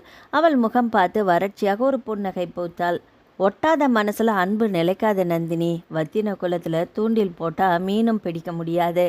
புரியாமல் விழித்தாள். என்னடி சொல்கிற? என்னோட கணவர் பூபேஷுக்கு 2வது கல்யாணம் பண்ண ஆசை வந்துடுச்சு. அவருக்கு அவரை பெற்றவங்க பக்கபலமாக இருக்காங்க. இந்த சூழ்நிலையில் நான் அவங்களோட போராடி ஜெயிக்கலாம் முடியாது. அப்படியே ஜெயித்தாலும் வாழ்கிற வாழ்க்கையில் ஒரு ஒட்டுதலே இருக்காது. சந்தோஷமே தொடராது. அதனால தான் டைவர்ஸ் வாங்கிட்டேன். இனிமேல் என்ன பண்ண போகிற? அதுதான் தெரியல. அந்த வீட்டு வாசப்படி தாண்ட போகிறப்போ எனக்கு உன் ஞாபகம் மட்டும்தான் வந்துச்சு. அதுதான் இங்கே வந்துட்டேன். தப்பில்லை விபி, உனக்கு நான் இருக்கேன். நந்தினியின் முகம் பார்த்து சிரித்தாள். இந்த ஒரு வார்த்தை போதும் நந்தினி. எனக்கு நீ ஒரே ஒரு உதவி மட்டும் செய்வியா? சொல்லு. ஒரு 2 நாளைக்கு இங்கே நான் தங்க அனுமதி கிடைக்குமா? 2 நாளைக்கா? 2 மாதம் கூட நீ தங்கு. வேண்டாம் நந்தினி, 2 நாள் மட்டும் தங்க அனுமதி கொடு. அப்புறம் நான் ஏதாவது ஏற்பாடு பண்ணிக்கிறேன். இது உன் வீடு விபி. விரல் விட்டு நாளை எதுக்கு எண்ணணும்? இல்லை நந்தினி, நீ நல்லவ. ஆனால் ஊரும் உலகமும் நல்ல காட்சியை கண்களில் பார்க்காது, நல்ல விஷயங்களை காதால் கேட்காது. அதோட கண்களும் காதும் வேறு கோணத்தில் தான் திரும்பும். சரி, நீ என்ன பண்ண போகிற? ஏதாவது வேலை தேடிக்கணும். ஏன், நம்ம பழைய ஆஃபீஸே இருக்கே. விபி ஜிஎம் உன் மேலே ரொம்ப மதிப்பும் மரியாதையும் வச்சுருக்கிறாரு. நீ போனால் கண்டிப்பாக வேலையில் நிச்சயம். அழகாக உதட்டை பிரிக்கினாள். இல்லை நந்தினி, நான் நல்ல சூழ்நிலையில் போனால் என்னோட மதிப்பும் மரியாதையும் நிரந்தரமாகும். இந்த சூழ்நிலையில் போனேன்னா என் மேலே பரிதாபம்தான் மிஞ்சோம். இது இன்னும் கேவலம் இல்லையா? வேண்டாம், வேறு எங்கேயாவது வேலை தேடிக்கிறேன். சாப்பிட்டியா விபி? ஆச்சு. நந்தினி தன்னிடமிருந்து செல்லின் எண்களை அழுத்தி அதை காதுக்கு உயர்த்தினாள். யாருக்கு ஃபோன் பண்ணுற? என்னோட கணவருக்கு நீ இந்த விஷயத்தை இன்ஃபார்ம் பண்ணுற. செல்லில் கிடைத்தான் ராம்சுந்தர். நான் தான் பேசுகிறேன். சொல்லு நந்தி. 10 நிமிடங்களை செலவழித்து விபிசாவை பற்றி சகலமும் சொல்ல முடித்தாள். சரி, சாயங்காலம் ஆஃபீஸ் விட்டு வீட்டுக்கு வர்றேன். அவங்க இருக்கட்டும், மற்றதை நான் வந்த பிறகு பேசிக்கலாம் டார்லிங். ஓகே. மென்மையாக சிரித்து செல்லை அணைத்தாள் நந்தினி. இரவு எல்லாரும் சாப்பிட்டு முடித்தார்கள். ராம்சுந்தர் ஒரு உண்மையான ஜென்டில்மேன். நியாயத்தை நாசுக்காக பேசினா. இதை பாருங்க மிஸ்ஸஸ் விபிசா, நான் உங்கள் கடந்த கால வாழ்க்கையை பேசி உங்கள் மனசை வேசனப்படுத்த விரும்பலை. ஆனால் நீங்கள் இனி உங்கள் வருங்கால வாழ்க்கையாவது நல்லபடியாக தீர்மானிக்கணும். நிமிர்ந்து ராம்சுந்தரை பார்த்தால். அதை பற்றி தான் யோசனை பண்ணிட்டு இருக்கேன். என்ன முடிவு பண்ணீங்க? முதல்ல எனக்கு ஒரு வேலை தேடணும், இரண்டாவது நான் தங்க ஒரு நல்ல இடமா பார்க்கணும். உங்கள் யோசனைக்கு நான் பதில் தரலாமா? கொடுங்க. முதலாவது சொன்னீங்களே வேலை, அதுக்கு நான் உத்தரவாதம். ரெண்டாவது தங்க இடம் தற்போதைக்கு ஒரு நல்ல லேடிஸ் ஹாஸ்டலாக பார்த்து தங்கலாம். அப்புறம் உங்கள் வேலை சூழ்நிலைக்கு தகுந்தபடி ஒரு வீடு பார்த்துக்கலாம். என்ன சொல்கிறீங்க? முகம் மலர்ந்தாள். அருகில் இருந்த நந்தினியை பார்த்தாள். அப்படியே முகம் திருப்பி ராம்சுந்தரை பார்த்தாள். சாரி ராம், வேலையை மட்டும் நான் தேடிக்கிறேன். ஒரு நல்ல லேடிஸ் ஹாஸ்டலை பார்த்து கேட்டு வாங்குங்க.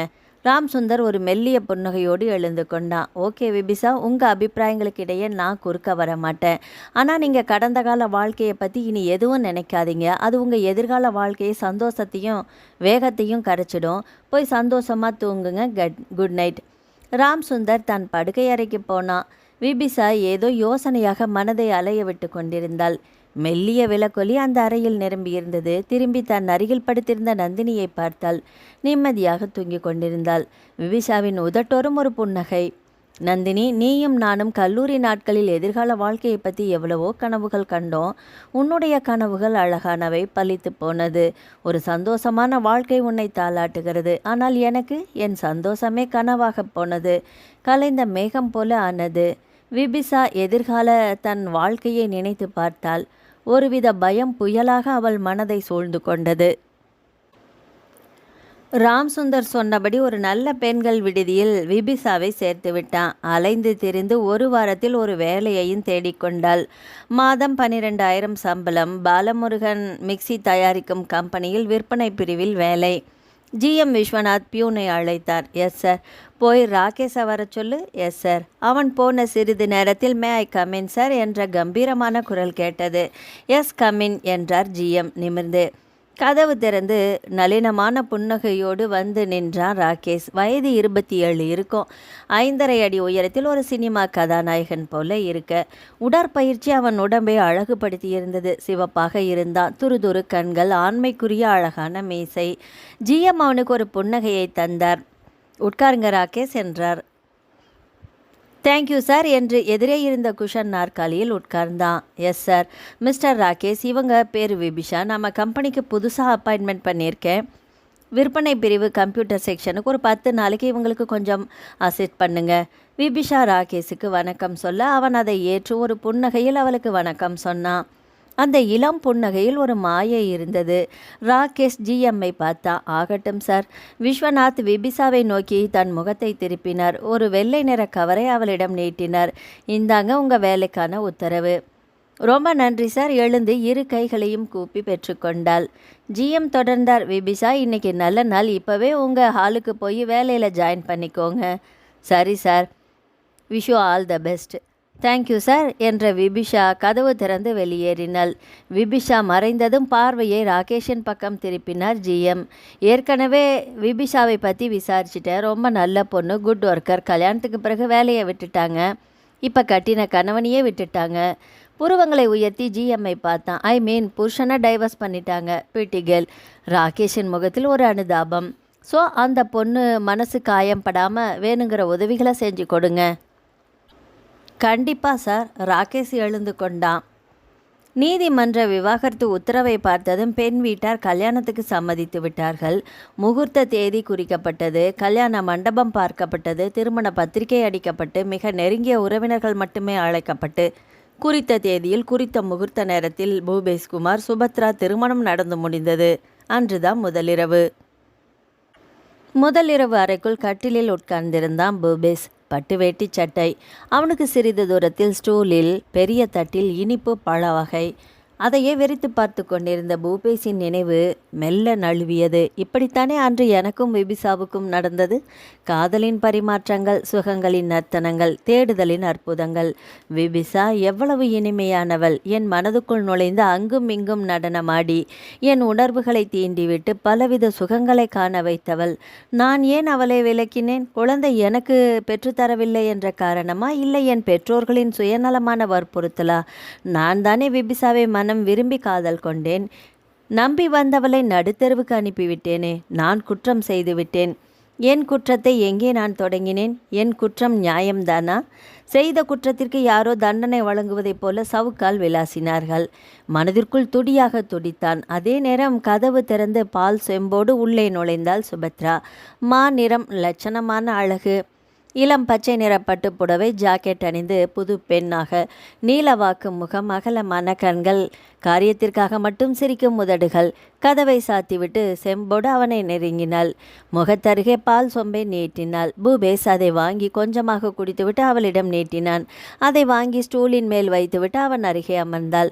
நீ பாலை குடிக்கலையா சுபத்ரா என்றான் பூபேஷ். தன் அகலமான விழிகளை திறந்து அவனை பார்த்தாள். நான் தான் ஆளையே விழுங்க போறேனே. நீ கல்லூரியில் படிச்ச பெண், அதுதான் கவிதையா பேசுற. தன் இரு கைகளையும் நீட்டி அவள் முகத்தை ஏந்த போனா. சுபத்ரா பட்டென்று அவன் கைகளை பிடித்தாள்.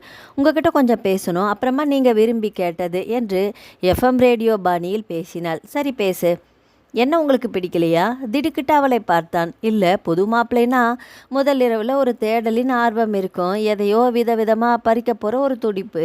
ஆனால் உங்ககிட்ட எதையுமே காணோமே. மெல்ல தடுமாறினான். அது வார்த்தைகள் தடுமாறின. நீங்கள் தப்பு பண்ணுறீங்கன்னு அர்த்தம். இல்லை சுபத்ரா, ப்ளீஸ், முதலிரவில் பொய்களுக்கு இடம் தராதீங்க. எதிர்கால வாழ்க்கையில் நிம்மதி காணாமல் போயிடும். என் முகத்தின் வரிகளை படித்து விட்டால் இவள். இதை பாருங்க பூபேஷ், விவாகரத்து பண்ணிட்டா உறவு முறிஞ்சு போச்சுன்னு அர்த்தம். முறிஞ்சு போன உறவை பற்றி கனவு காணாதீங்க. இப்போ நான் மட்டும்தான் உங்கள் மனைவி. நீங்கள் விடுற ஒவ்வொரு மூச்சும், நினைக்கிற நினைப்பும், தூக்கத்தில் காணுற கனவும், எல்லாவற்றிலும் என் நினைப்பு மட்டும்தான் உங்களுக்கு இருக்கணும். அதை விட்டு நீங்கள் கொஞ்சம் விலகினா கூட உருவத்தில் மட்டும்தான் நான் ஒரு பெண்ணாக இருப்பேன். நடவடிக்கையில் ஒரு மோசமான ஆளாக இருப்பேன். புரியுதா? சுபத்ராவின் வார்த்தைகளில் அனல் வீசியது. உடம்பு, முகம் எல்லாமே வியர்த்து போனான் பூபேஷ். சுபத்ரா, இனிமே நான். மெல்ல கைகளை நீட்டி அவன் அவளை தொடப்போன போது ஆக்ரோஷமாக கத்தினாள். தொடாதீங்க. அவளை மனசில் நினச்சிட்ருக்கிற நீங்கள் என்ன தொடுறப்போ அவளை தொடுற மாதிரியே இருக்கும். எங்கிட்ட சுகத்தை அனுபவிக்கிறப்போ அவகிட்ட அனுபவிக்கிற மாதிரி இருக்கும் என்ற சுபத்ரா தலையணை போர்வையை தரையில் வீசி எறிந்தாள். போங்க, போய் கீழே படுங்க. நிமிர்ந்து அவள் முகத்தை பார்த்தான். அந்த முகத்தில் நெருப்பு கோலங்கள். அவனையும் அறியாமல் கால்கள் எழுந்து நின்றது. ராகேஷ் விபிசாவுக்கு எல்லா உதவிகளையும் செய்து கொடுத்தான். விபிஷா 20 நாட்களில் கணினி 80% வேலைகளை மலமல என்று கற்றுத்தேர ராகேஷ் அசந்தே போனான். ஜிஎம் பாராட்டினார். விபிஷாவின் திறமை எம்டியின் காதுக்கு போக ஜிஎம்ஐ அழைத்தார். நீங்கள் வேலைக்கு சேர்த்த பெண் விபிஷா ரொம்ப திறமைசாலின்னு கேள்விப்பட்டேன். அந்த பொண்ணுக்கு இன்னும் தகுதியான வேலை, ப்ரமோஷன் கொடுங்க. ஆனால் அது இப்போ வேண்டாம், ஒரு 2 மாதம் போகட்டும். நீங்கள் நிர்ணயம் பண்ணியிருக்கிற சம்பளத்தை விட அதிகமாக 2000 சேர்த்து கொடுங்க என்றார் எம்டி. ஆகட்டும் சார் என்று தலையாட்டினார் ஜிஎம். சம்பள நாள் வந்தது. அந்த பிரிவின் ஊழியர் எல்லாரையுமே அழைத்து சம்பளம் வழங்கி கொண்டிருந்தார். விபிஷாவை மட்டும் ஜிஎம் தன்னுடைய அறைக்கு அழைத்தார். விபிஷா, இந்தாங்க உங்கள் சம்பளம். ஜிஎம் நீட்டிய கவரை வாங்கி கொண்டாள். Thank you sir. போக திரும்பி அவளை கூப்பிட்டார். விபிஷா, எஸ் சார். கவரை பிரித்து பாருமா. பரவாயில்ல சார். இல்லை விபிஷா, கவரை என் முன்னாலேயே பிரித்து பாரு. அவர் வார்த்தைகளை மீற முடியாமல் பிரித்து பார்த்தாள். 500 ரூபாய் தாள்கள் 28 இருந்தது. நிமிர்ந்து ஜிஎம்மை பார்த்தாள். சார், 2000 ரூபாய் அதிகமாக இருக்குது சார். ஜிஎம் விஸ்வநாத் மெல்ல புன்னகைத்தார். உன்னோட அதிகமான திறமைக்கு நியாயமாக கிடைச்ச சம்பளம். Wish you all the best. சிரித்தாள் விபிஷா. தேங்க்யூ சார் சொல்லிவிட்டு ஆஃபீஸுக்கு வெளியே வந்தாள். ராகேஷ் காத்து கொண்டிருந்தான். வாங்க விபிஷா, சம்பளம் வாங்கியாச்சா? உங்கள் முகத்தில் ரொம்பவும் சந்தோஷம் தெரியுதே. நிமிர்ந்து ராகேஷை பார்த்தாள். அதை நான் சொல்லட்டுமா? சொல்லுங்களேன் பார்க்கலாம் என்ற விபிஷா ஆர்வத்தோடு கேட்க, உங்களுக்கு சம்பளம் அதிகம் கொடுத்துருப்பாங்க. புருவங்களை உயர்த்தினா. எப்படி? ஒரு சின்ன சிரிப்போடு சொன்னான் ராகேஷ். Very simple. ஜிஎம் உங்களை தனியாக கூப்பிட்டு கவர் கொடுத்தா விஷயம் அதுதானே. நான் எதிர்பார்த்தது தான். என்ன எதிர்பார்த்தீங்க? உங்கள் திறமை உங்கள் சம்பளத்தை உயர்த்தணும். அது சரி, முதல் மாதம் சம்பளம் வாங்கியிருக்கீங்க, எனக்கு ட்ரீட் எதுவும் கிடையாதா? மெல்ல புன்னகைத்தாள். கண்டிப்பாக ராகேஷ். வாங்க, எதிரில் இருக்கிற அருண் ஹோட்டலுக்கு போகலாம். இருவரும் ஹோட்டலுக்குள் நுழைந்து எதிரெதிராக உட்கார்ந்தார்கள். என்ன சாப்பிட்றீங்க? ராகேஷ், உங்கள் விருப்பம். நீங்கள் தானே ட்ரீட் வேணும்னு கேட்டீங்க, சொல்லுங்க. பனியால் வந்தான். 2 பால் அல்வா, 2 காப்பி வந்தது. 2 பேரும் சாப்பிட்டு விட்டு வெளியே வந்தார்கள். விபி நிமிர்ந்து ராகேஷின் முகத்தை பார்த்தாள். என்ன ராகேஷ், நல்ல உத்தியோகம், கூடுதலான சம்பளம், இன்னும் பெண்கள் விடுதியில் நீங்கள் தங்கணுமா? ஏன் ராகேஷ்? பிரைவசி வேணும் விபி. தனிமை நிறைய விஷயங்களை யோசிக்க வைக்கும். தனி வீடு ஒரு கௌரவத்தை கொடுக்கும். யோசனையாக அவனை பார்த்தாள். ஒரு 3000ல் ஒரு தனி வீடு நல்ல ஒரு ஏரியாவில் பார்க்கட்டுமா? அடுத்த நொடி விபிஷா யோசிக்கவில்லை. சரி ராகேஷ் என்றாள். தன் நலனில் அக்கறை உள்ளவன் ராகேஷ். அவன் சொன்னால் சரியாகத்தான் இருக்கும். ராகேஷ், நான் புறப்படட்டுமா? சரி விபி. விபிஷா பெண்கள் விடுதி போகும் பஸ் நிறுத்தம் நோக்கி புறப்பட்டாள். காந்திபுரம் ராம் நகரில் 3500ல் ஒரு நல்ல வீடு பார்த்து கொடுத்தான் ராகேஷ். பாத்திர வகைகள், கட்டில், சோஃபாக்கள், பீரோ, மளிகை சாமான்கள் என்று வாங்கி குவிந்தன. மொத்தம் 26,000 செலவு வந்தது. விபி, இந்த வீடு உங்களுக்கு பிடிச்சிருக்கா? பிடிச்சிருக்கு. ஆஃபீஸ் கூட இங்கிருந்து பக்கம்தான். அது சரி, செலவு 26,000 வந்திருக்கே. ராகேஷ் சிரித்தான். பணத்தை பற்றி நீங்கள் ஏன் விபி கவலைப்படுறீங்க? மாதம் மாதம் கொஞ்சம் கொஞ்சமாக கொடுத்துக்கலாம். கடன் வாங்கினீங்களா? இல்லை, பின்ன நான் கொடுத்தேன். எதுக்கு உங்களுக்கு இவ்வளோ சிரமம்? ஒருத்தர் சிரமப்பட்டாதானே இன்னொருத்தர் சிரமம் குறையும். விபிஷா மெல்ல சிரித்தாள். இதென்ன சாக்ரட்டிஸ் சொன்ன தத்துவமா? இல்லை, அனுபவம் கொடுத்த தத்துவம். உங்கள் பணத்தை மாதம் மாதம் கொஞ்சம் கொஞ்சமாக கொடுத்துடுவேன். கொடுங்க. அப்புறம் என்ன சாப்பிட்றீங்க? காப்பியா, டீயா? வெயில் அதிகமாக இருக்குது விபி, ஏதாவது ஜூஸ் கூட. அவசரத்துக்கு எலுமிச்சம்பழம் தான் இருக்குது. லைம் ஜூஸ் போட்டு தரட்டுமா? போடுங்க. விபிஷா சமையல் கட்டை நோக்கி நடந்தாள். ராகேஷ் சோபாவில் அமர்ந்து ஏதோ ஒரு வார இதழை புரட்டினான். எலுமிச்சம்பழத்தை பிழிந்து ஜூஸ் தயாரித்து கண்ணாடி டம்ளரில் ஊற்றி முன்னறைக்கு எடுத்து கொண்டு வந்தாள். அவன் வார இதழை படித்து கொண்டிருந்தான். சட்டென்று விபிஷாவுக்கு லேசாக தலை சுற்ற ஆரம்பித்தது. என்ன இது? என்ன ஆயிற்று எனக்கு? மயக்கம் வருவது போல இருக்கிறதே. ராகேஷை நோக்கி பாதங்களை இயக்கினாள். கால்கள் எங்கோ வானத்தில் மிதப்பதை போன்று உணர்ந்தாள். ராகேஷ் தலை நிமிர்ந்த அதே நேரம் விபிஷாவின் கையிலிருந்த கண்ணாடி டம்ளர் நழுவி தரை நோக்கி போக அவள் சுழன்று கீழே விழப்போனவள் ஓடி வந்து அவளை தாங்கி பிடித்தான். கண்கள் செருக அப்படியே தரையில் சரிந்தாள். பதறிப்போனான் ராகேஷ்.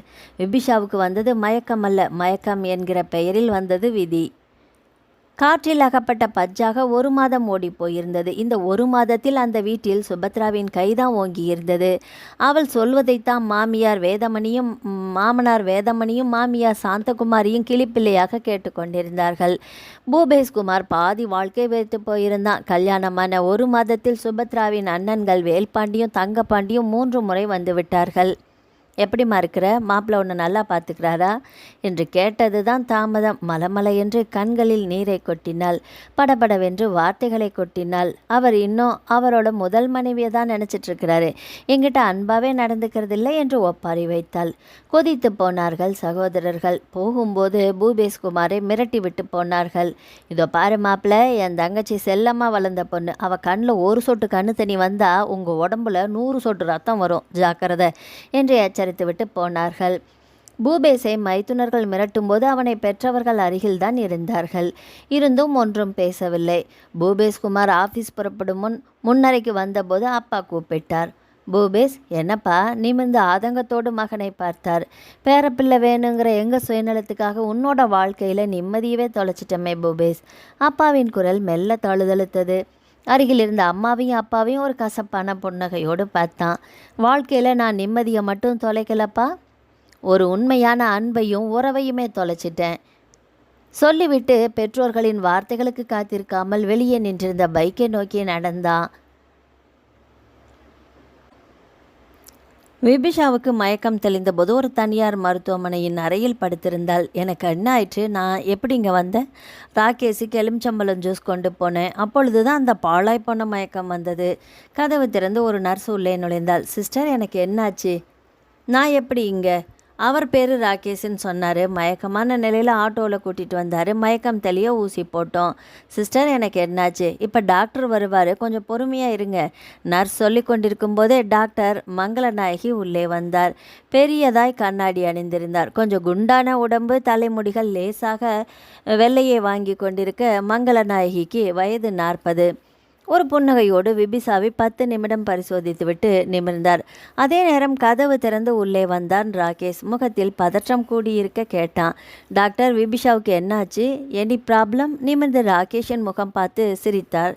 எல்லாம் சந்தோஷமான சமாச்சாரம்தான். உங்கள் மனைவி 3 மாத கர்ப்பமாக இருக்காங்க. தட்டென்று படுக்கையில் எழுந்து உட்கார்ந்தாள். விபிஷா. ஒரு பலமான அதிர்ச்சி அவளை தாக்கியது. விபிஷா ராம்நகர் வீட்டுக்கு வந்துவிட்டாள். குழப்பங்கள் அவள் மனதை ஆட்டி படைத்தது. முருகா, இதென்ன சோதனை? நான் என்ன பாவம் செய்தேன்? பெண்ணாய் பிறந்ததுதான் நான் செய்த பாவமா? எனக்கும் பூபேஷுக்கும் இனி சொந்தமும் இல்லை என்று நீதிமன்றம் தீர்ப்பு வழங்கின பிறகு இதென்ன புது சொந்தம்? நாட்கள் தள்ளி போனது கூட எனக்கு எப்படி தெரியாமல் போனது? ஒரு பெண் இந்த விஷயத்தில் கூட தோற்று போவாளா? அந்த குடும்பம் மலடி என்ற பட்டத்தை என்மேல் சுமத்தியது. பூபேஷ் என்னை உதறிவிட்டு வேறு ஒரு பெண்ணை திருமணம் செய்து கொள்ள துடித்தது. விவாகரத்து பெற என்னோடு போராடியது. இவைகள் எல்லாமே என் மனதிற்குள் காயம் உண்டு பண்ணி வலிகளை பிரசவிக்க, அந்த வலியால் நாட்கள் தள்ளி போனதை மறந்து போனேனா? எனக்கும் பூபேஷுக்கும் எந்த உறவும் இல்லை என்று ஆன பிறகு இந்த உறவு மட்டும் என் வயிற்றில் குடிக்கொள்ள வேண்டுமா? ஒரு எண்ணம் விபிஷாவின் மனதிற்குள் ஆக்ரோஷமாக எழுந்தது. அந்த குடும்பம் நான் மலடி என்று காரி துப்பியதே. காதலின் துணை கொண்டு நான் நம்பி வந்தவனே நடுத்தெருவில் கொண்டு வந்து விட்டானே. இவர்களுக்கு முன்னால் இந்த கருவை குழந்தையாக்கி பெற்று நான் மலடி இல்லை என்பதை முகத்தில் அறைந்தார் போல வாழ்ந்து காட்ட வேண்டும். சட்டென்று இன்னொரு எண்ணம் அவளை யோசிக்க வைத்தது. நாளைய சமுதாயம் இந்த குழந்தைக்கு தகப்பன் யார் என்று கேட்டால் பூபேஷ் குமாரைத்தானே விரல் நீட்டி காட்டப் போகிறாய்? பலமாக தலையை உலுக்கி கொண்டாள் விபிஷா. கூடாது. நம்பி வந்தவளை இரக்கமே இல்லாமல் விரட்டிய ஒரு அயோக்கியன் என் குழந்தைக்கு அப்பாவாக கூடாது. அப்படியானால் இந்த கறி என் வயிற்றில் தேவையா? ஒரு பெரிய வண்டு தலைக்குள் புகுந்து குடைவதைப் போல தலையை பிடித்து கொண்டாள். இவ்வளவு குழப்பங்களோடு யோசித்தால் ஒரு தெளிவான முடிவே கிடைக்காது. இதை யாரிடமாவது சொன்னால்தான் நல்ல முடிவு கிடைக்கும். நந்தினியிடம் சொன்னால் என்ன? எழுந்து செல்போனில் நந்தினியை அழைத்தாள் விபிஷா. அடுத்த அரை மணி நேரத்தில் கதவு தட்டப்பட்டது. போய் கதவை திறந்தாள் நந்தினி. உள்ளே வந்து சோஃபாவில் உட்கார்ந்தாள். அவசரமாக வர சொன்னிய விபி, உடம்புக்கு ஏதாவது சரியில்லையா? ஆமாம் நந்தினி. டாக்டர்கிட்ட போனியா? போனேன். டாக்டர் என்ன சொன்னார்? நந்தினியின் முகத்தை பார்த்தால் நிதானமாக சொன்னாள். 3 மாத கர்ப்பமாக இருக்கேன்னு சொன்னார். நந்தினி விழுக்கென்று நிமிர்ந்து விபிஷாவை பார்த்தாள். நீ என்னடி சொல்கிற? டாக்டர் சொன்ன உண்மையை தாண்டி சொல்கிறேன். உனக்கும் பூபேஷுக்கும் விவாகரத்து கிடைச்ச பிறகு உன் வயிற்றில் ஒரு உயிரா? கசப்பாக புன்னகைத்தாள். விதி என்னை துரத்திக்கிட்டே இருக்கு நந்தினி. இப்போ என்னடி பண்ண போகிற? அதுதான் உன்னை கூப்பிட்டேன். குழப்பமாக இருக்குது எனக்கு. நான் என்ன முடிவு எடுக்கட்டும்? அதிரடியாக பதில் சொன்னாள் நந்தினி. பேசாம கருவை கலைச்சிடு. சட்டென்று விபிஷாவின் விழிகள் குளமாகின. ஏண்டி அலறையா? உதடுகள் மெல்ல அசைய வார்த்தைகள் பலமே இல்லாமல் வந்தது. இல்லை நந்தினி, கொஞ்சம் தடுமாற்றம். ஏன்னா எல்லா பெண்களுக்குமே தாய்மை அவ்வளவு சுலபமாக கிடைச்சிடாது. அதனால் கொஞ்சம் கலக்கம். சரிடி, நாளைக்கு இந்த குழந்தை பிறந்தா குழந்தைக்கு அப்பா யாருன்னு சொல்லுவே? நீ உண்மையை மறக்க முடியுமா? முடியாது. அது மட்டும் இல்லை விபி, இந்த குழந்தையால் உன்னோட எதிர்கால வாழ்க்கையே நல்ல விதமாக இருக்காது. புருவங்களை உயர்த்தினாள் விபிஷா. ஆமாம் விபி, நாளைக்கு உனக்கு இன்னொரு கல்யாணங்கிறது 2ஆம் தரமாயிடும். உன்னோட கழுத்தில் தாலி கட்டுறது எந்த ஆணுமே இன்னொருத்தனுக்கு பிறந்த குழந்தை தன்னை அப்பான்னு கூப்பிட்றத சந்தோஷமாக ஏற்றுக்க மாட்டான். கருவை கலைச்சிடு, அதுதான் உனக்கு நல்லது. பூபேஷின் அடையாளம் எதுவுமே உனக்கு வேண்டாம். மெல்ல விழிநீரை துடைத்து கொண்டாள். சரி நந்தினி. நந்தினி எழுந்து கொண்டாள். நான் புறப்படுறேன் விபி. ஏண்டி, மதியம் சாப்பிட்டுட்டு போகலான்ல? இல்லை விபி, தெரிஞ்ச ஒருத்தர் வீட்டில் இன்றைக்கி ஒரு விசேஷம். என்னோட ஹஸ்பண்ட் நேரத்துலேயே வர்றேன்னு சொல்லியிருக்காரு. இன்னொரு நாளைக்கு விருந்தே சாப்பிட்டுக்கிறேன். போதுமா? சரி, புறப்படு. விபி, மறந்துடாத. நாளைக்கு விடிஞ்சது முதல் காரியமாக பூபேஷோட அடையாளத்தை அழிச்சிடு. ஆகட்டும் நந்தினி. வாசல் வரை வந்து நந்தினியை அனுப்பி வைத்தாள். மாலை நேரம் டிவி பார்த்து கொண்டிருந்தாள் விபிஷா. காலிங் பெல் இசை பாடியது. போய் கதவை திறந்தாள் ராகேஷ். உள்ளே வாங்க. உள்ளே வந்து சோஃபாவில் பதிந்தா. உடம்புக்கு எப்படி இருக்கு விபி? பரவாயில்ல ராகேஷ், என்னை மன்னிச்சிடுங்க. விழிகள் உயர்த்தி அவன் முகத்தை பார்த்தாள். அதில் லேசாக கவலை ஒட்டி கொண்டிருந்தது. எதுக்கு ராகேஷ்? தெரியாமல் டாக்டர் என்ன உங்களோட ஹஸ்பண்ட் சொல்லிட்டாரு. பரவாயில்ல ராகேஷ், அவள் தெரியாமத்தானே சொன்னாங்க. இது உங்களுக்கு வேதனையா இல்லையா? உயிரே இல்லாமல் சிரித்தாள் விபிஷா. வேதனைகளை வாங்கி வாங்கி என் மனதுக்கு பழக்கம் ஆயிடுச்சு. மருந்தும் மாத்திரையும் சாப்பிட்டீங்க விபி? இல்லை, ஏன் கணவன் மனைவிங்கிற உறவே கருகி போன பிறகு இந்த உறவு மட்டும் எதுக்கு போக்கணும் ராகேஷ்? விபி, நீங்கள் என்ன சொல்கிறீங்க? இந்த கருவை கலைக்க போகிறேன், இதென்ன முட்டாள்தனம்? இல்லை ராகேஷ், இது எனக்கு புத்திசாலித்தனமாக படுது. இதை பாருங்கள் விபி, அந்த பூபேஷ் நல்லவரோ கெட்டவரோ எனக்கு தெரியாது, ஆனால் உங்கள் வயிற்றில் வளர்கிற இந்த குழந்தை என்ன பாவம் செஞ்சது? அதுக்கு ஏன் தண்டனை? அப்படின்னா இந்த குழந்தைய பெற்று நான் தண்டனையை அனுபவிக்கணுமா? இது தண்டனை இல்லை விபி, படிப்பு. வாழ்கிற வாழ்க்கையில் ஒரு பிடிப்பு வேணும், அப்போ தான் நான் வாழ்க்கையை ஆர்வமாக தொடர முடியும். கணவன்கிற பிடிப்பு உங்கள் கையை விட்டு நழுவியாச்சு, குழந்தைங்கிற இந்த பிடிப்பாவது உங்களுக்கு இருக்கட்டுமே. விபிஷா அவன் முகத்தையே பார்த்தாள். ஆமாம் விபி, ஒரு பொண்ணு இந்த சமுதாயத்தில் தனியாக வாழ்கிறது ரொம்ப கஷ்டம். ஏதாவது ஒரு உறவு பக்கத்தில் இருக்கணும். உங்கள் வயிற்றில் வளர்கிற மகள்கிற உறவோ மகங்கிற உறவோ உங்கள் கூட இருக்கட்டும்.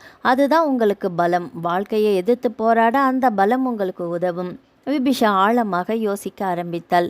என்ன யோசிக்கிறீங்க விபி? பூபேஷோட உயிர் எங்கிருந்தோ வந்தது, ஆனால் இந்த குழந்தையோட உயிர் உங்களுக்குள்ளே வளர்கிற உயிர், உங்கள் உயிர். இதை நீங்கள் ஏன் அழிக்கணும்? சொல்லுங்கள். உண்மைதான் ராகேஷ் சொல்கிறது சர்வ உண்மை. என் குழந்தை என்னுள் வளரும் என் உயிர், அதை நான் ஏன் அழிக்க வேண்டும்? நடை தளர்ந்து மனிதனுக்கு ஊன்றுகோல் வேண்டும். வாழ்க்கையில் தடுமாறும் எனக்கு என் குழந்தை வேணும். விழிநீரை துடைத்து கொண்டு நிமிர்ந்தாள் விபிஷா. ராகேஷ், என் குழந்தை எனக்கு வேணும், அதை கலக்க மாட்டேன், என்னை நம்புங்க. ராகேஷின் முகத்தில் பிரகாசம். இப்போ தான் நீங்கள் தைரியமான பெண் விபி. என்ன சாப்பிட்றீங்க ராகேஷ்? லைம் ஜூஸ் கொண்டு வரட்டுமா? பொய்யாய் அலறினா. ஜூஸா? வேண்டாம், நீங்கள் மறுபடியும் மயக்கம் போட்டு விழுந்துடுவீங்க. சிரித்தான். விபிஷாவும் வாய்விட்டு சிரித்தாள். இவர்கள் இருவரும் இப்படி வாய்விட்டு சிரிக்க விதி இவர்களை பார்த்து சிரிக்க ஆரம்பித்தது. அன்று ஞாயிற்றுக்கிழமை. வீட்டில் இருந்தான் பூபேஷ். விடுமுறை எல்லாருக்குமே இனிமையான நாட்களாக கழியும். ஆனால் பூபேஷ்குமாருக்கு கசப்பான நாட்களாக கழிந்தவை தான் அதிகம். சுபத்ரா ஏதாவது வார்த்தைகளை மெல்ல வீசுவாள். இருவரின் வார்த்தைகளும் நெருப்பு துண்டங்களாக மாறி சண்டையில் முடியும். நிம்மதியை இழந்து போவான். மனதுக்கு கொஞ்சம் கஷ்டமாக இருந்தது. தன் ஆஃபீஸ் நண்பன் மதனை சந்தித்தால் கொஞ்சம் மனதுக்கு ஆறுதலாக இருக்கும் என்று பைக்கில் புறப்பட்டான். பேரூர் போகும் வழியில் செல்வபுரத்தில் இருந்தது மதன் வீடு. பைக்கை மதன் வீட்டு முன்னால் நிறுத்திவிட்டு காலிங் பெல்லை அழுத்தினான். வந்து கதவை திறந்தது அவன் மனைவி கனிமொழி. வாங்கண்ணா, உள்ளே வாங்க. பரவாயில்ல கனிமொழி, மகன் இருக்கானா? வெளியில் போயிருக்கான். எங்கே? அவர் ஃப்ரெண்டு ஒருத்தரை பார்க்க போயிருக்கிறாரு. எந்த ஃப்ரெண்டு? பேரு சொல்லலை. கனிமொழியின் தடுமாற்றமும் கண்களும் பொய் சொல்வதை அப்பட்டமாக தெரிவித்தது. இதை பாரு கனிமொழி, நான் ஒரு முக்கியமான விஷயமா மதனை பார்க்கணும். கனிமொழி தலையை குனிந்து கொண்டு பதில் சொன்னாள். சீட்டாட கிளப்புக்கு போயிருக்கிறாரு. கிளப்பு எங்கே என்ற விபரம் தெரிந்து கொண்டு அங்கே போய் இறங்கினான் பூபேஷ்குமார். முன்னறையில் இருந்தவரிடம் விபரம் சொன்னான். நான் மதனோட நண்பன் பூபேஷ். மதனை கொஞ்சம் வர சொல்கிறீங்களா? அவர் மதனை தேடி உள்ளே போனார். மேடையின் முன்பு அமர்ந்து மதன் உள்பட 7 பேர் சீட்டு விளையாடி கொண்டிருந்தனர். மதன், உன்னை பார்க்க உன்னோட நண்பர் பூபேஷ்னு ஒருத்தர் வந்திருக்காரு. கட்டிலிருந்து ஒரு சீட்டை உருவி விசிறியாக விரித்து கைகளில் வைத்திருந்த சீட்டுகளில் அதை செருகி, நான் இங்கே இருக்கிறத சொல்லிட்டியா பெருசு? நான் சொல்லலை மதன், அவரே தெரிஞ்சுக்கிட்டு தான் வந்திருக்காரு. என்னவா? ரொம்ப அவசரமாக பார்க்கணுமா? சரி, முன்னாடி அறையில் இருக்க சொல்லு, 10 நிமிஷத்தில் வந்துடுறேன். 10வது நிமிடம் முன் அறைக்கு வந்தான் மதன். வாடா பூபேஷ், இதுக்கெங்கடா வந்த? உன்னை பார்க்கத்தான். சரி, என்ன விஷயம்? உங்கள்கிட்ட கொஞ்சம் தனியாக பேசணும். சரி, வீட்டுக்கு போ, 1 மணி நேரம் கழித்து வர்றேன். இல்லை மதன், என் மனசு ரொம்ப கஷ்டமாக இருக்குது, உங்ககிட்ட மனம் விட்டு பேசணும்டா ப்ளீஸ். சில நொடிகள் யோசித்தான். இரு, சொல்லிட்டு வந்துடுறேன் என்று உள்ளே போனான். சீட்டை களைத்து போட்டு கொண்டிருந்தார்கள். ராஜி, எனக்கு கை போட வேண்டாம். நிமிர்ந்தான் ராஜி. ஏண்டா? என்னோட ஃப்ரெண்டு வந்திருக்கான், நான் போகணும். பாபு அவனை நோக்கி திரும்பினான். மதன், என்னடா விளையாடுறியா? 10,000 ரூபாய் ஜெயிச்சிருக்க, சட்டுன்னு போகிறேன்னு சொல்கிறிய? 2 ஆட்டம் போட்டுட்டு போ. தலையாட்டி மறுத்தான் மதன். இல்லை பாபு, என்னோட நண்பன் முக்கியமான விஷயமா வந்திருக்கான். மதன், எனக்கு 3000 ரூபாய் போயிடுச்சு, பேசாமல் உட்காந்து விளையாடு, எரிச்சலோடு சொன்னான். கொஞ்சம் கடுப்பானான் மதன். நான் எத்தனை தடவை தோற்றுருக்கேன், எவ்வளோ பணம் விட்டுருக்கேன், அதை பற்றி கேட்டனா? இப்போ நான் போயே ஆகணும். 2 அடி நடந்தவன் பின் சட்டை காலரை பிடித்தான் நாகு. மதன், வம்பு பண்ணாத, போய் உன் நண்பனை அனுப்பிட்டு வா. கோபத்தோடு திரும்பினான் மதன். அது முடியாது. நாகுவும் விழிகள் சிவக்க சொன்னான். ஆத்திரத்தின் எல்லையை தொட்டான் மதன். போகிறேன், முடிஞ்சா தடுத்து பாரு. போக திரும்பிய மதனை 6 பேரும் சூழ்ந்து கொண்டார்கள். அந்த சுழற்சி மதனை மிருகமாக்க எதிரே நின்ற ராஜீவை மூர்க்கமாக தள்ளி கொண்டு நடந்தான். அடுத்த நிமிஷம் எல்லாருமே அவன் மீது பாய்ந்து தாக்க மதனும் தனி ஆளாக நின்று திருப்பி தாக்கினான். நாற்காலிகளும் மேஜைகளும் உருண்டது. வெளியே உட்கார்ந்திருந்த பூபேஷ்குமாருக்கு இந்த சத்தங்கள் துல்லியமாக கேட்டது. உள்ளே ஏதோ பிரச்சனை என்று அவன் அறிவு சொல்ல சட்டென்று எழுந்து ஓடினான். அங்கே மதனை 2-3 பேர் அசையாமல் பிடித்து கொண்டிருக்க ஒருவன் எதையோ தேடி ஒரு கட்டையை எடுத்தான். ஏதோ விபரீதம் ஏற்பட போகிறது என்று நினைத்த பூபேஷ் உள்ளே ஓடினான். அதற்குள் அவன் கட்டையோடு மதனை நோக்கி ஓடினான். ஓடிய வேகத்தில் மரக்கட்டை அவனை நோக்கி இறக்க பட்டென்று உள்ளே நுழைந்த மதன் முன்னால் பூபேஷ் நிற்க விற்றென்று இறங்கிய மரக்கட்டை பூபேஷ்குமாரின் இடுப்பு பகுதியில் சிதறடிக்க அம்மா என்று அந்த சீட்டாட்ட கிளப்பை அதிரும்படி அலறினான். அவன் அலறல் கேட்டதும் எல்லாருமே நிமிஷத்தில் காணாமல் போனார்கள். மடிந்து போய் கீழே விழுந்து துடித்தான். மதன் பதறி போனான். பூபேஷ், நீ உள்ள எதுக்குடா வந்த? உனக்கு என்னாச்சுடா? வலி உயிர் போகுது மதன். வயிற்றை பிடித்து கொண்டு உருண்டான் பூபேஷ்குமார். பூபேஷ், கொஞ்சம் பொறு, இதோ வர்றேன் என்று மதன் வேகமாக வெளியே ஓடினான். ரோட்டில் ஒரு ஆட்டோ காலியாக போய்க் கொண்டிருக்க கை தட்டினான். ஆட்டோ ஒரு அரைவட்டம் போட்டு விற்றென்று வந்து நின்றது. பூபேஷ்குமார் விடியல் காட்சி போல மெல்ல மெல்ல விழிகள் திறந்தான். மருந்து வாசனை மூக்கை நெருடியது. தான் ஒரு மருத்துவமனையில் இருக்கிறோம் என்பதை உணர ஆரம்பித்தான். நிமிடத்தில் சீட்டாட்ட கிளப்பில் அந்த மோசமான நிகழ்ச்சி நினைவுக்கு வந்து போனது. சுற்றிலும் பார்வையை ஓட விட்டான். அப்பா, அம்மா, மனைவி சுபத்ரா, மைத்துனர்கள் நின்றிருந்தார்கள். அவன் பெற்றோர்களின் முகத்தில் மட்டும் பெரிதாக கவலை. ஏயா மனுஷா, உனக்கு சீட்டாடுற பழக்கம் கூட உண்டா? ஒப்பாரி வைத்தாள் சுபத்ரா. மதன் அப்படிப்பட்டவன் இல்லம்மா, என் மகன் அப்படிப்பட்டவன் இல்லம்மா என்று அவசரமாக மறுத்தார் வேதமணி. அவரை கண்களால் முறைத்த சுபத்ரா வெடுக்கென்று சொன்னாள். ஏன் புருஷனை கேட்குறேன், நீங்கள் கொஞ்சம் பேசாமல் இருக்கிறீங்களா என்றவள் மீண்டும் பூபேஷ்குமாரிடம் திரும்பினாள். சொல்லியா, இந்த அளவு வேறையா? இல்லை சுபா, என் நண்பன் மதனை பார்க்க போனேன். இதென்ன நம்ப சொல்கிறியா? நீ நம்பலனாலும் உண்மை இதுதான். அப்புறம் உன்னை எதுக்கு அடிக்கணும்? உள்ளே போனப்போ அவனை 4-5 பேர் அடிச்சிட்டு இருந்தாங்க. தடுத்தேன். அடி தவறி எம்எல்ஏ விழுந்துடுச்சு. அதே நேரம் கதவு திறக்கப்பட ஜெயக்குமாரும் நர்ஸ் மாதவியும் உள்ளே வந்தார்கள். எல்லாரும் கொஞ்சம் விலகி இருங்க என்றாள் நர்ஸ். டாக்டர் 10 நிமிஷம் பரிசோதித்தார். இங்கே வலிக்குதா பாருங்க என்றார் டாக்டர் வயிற்றின் அடிப்பகுதியை அழுத்திவாறு. ஆம், ரொம்ப வலிக்குது டாக்டர் என்று துடித்தான். டாக்டர் நர்ஸிடம் திரும்பினார். எக்ஸ்ரே எடுத்தாச்சா? எடுத்தாச்சு டாக்டர் என்று ஒரு கவரை நீட்டினாள் நர்ஸ் மாதவி. அந்த நீல கவரை வாங்கி எக்ஸ்ரேவை உருவி தலைக்கு மேல் பிடித்து பார்த்தார். சில நிமிடங்கள் உற்று பார்த்தார். டாக்டர், என் மகனுக்கு என்னாச்சு டாக்டர் என்றாள் சாந்தகுமாரி. நீங்கள் யாரு? அவனோட அம்மா. டாக்டர், இவரோட ஒய்ஃப் வந்திருக்காங்களா? நான் தான் டாக்டர் என்று முன்னால் வந்தாள் சுபத்ரா. பேஷண்ட்டோட பேரண்ட்ஸும் நீங்களும் என்னோட அறைக்கு வாங்க என்று டாக்டர் கதவை திறந்து நர்ஸோடு வெளியேறினார். அடுத்த 10வது நிமிடம் டாக்டர் ஜெயக்குமாரின் மேஜைக்கு எதிர் நாற்காலியில் வேதமணி, சாந்தகுமாரி, சுபத்ரா ஆகியோர் அமர்ந்திருந்தார்கள். மீண்டும் ஒரு முறை பூபேஷ்குமாரின் எக்ஸ்ரேயை உயர்த்தி பார்த்தார். டாக்டர், என் மகனுக்கு ஏதாவது ப்ராப்ளமா? வேதனையோடு கேட்டார் வேதமணி. எக்ஸ்ரே கவரை மேஜை மேலே வைத்துவிட்டு எல்லாரையுமே ஒரு முறை பார்த்த டாக்டர், அவர் உயிருக்கு எந்த ஆபத்தும் இல்லைம்மா.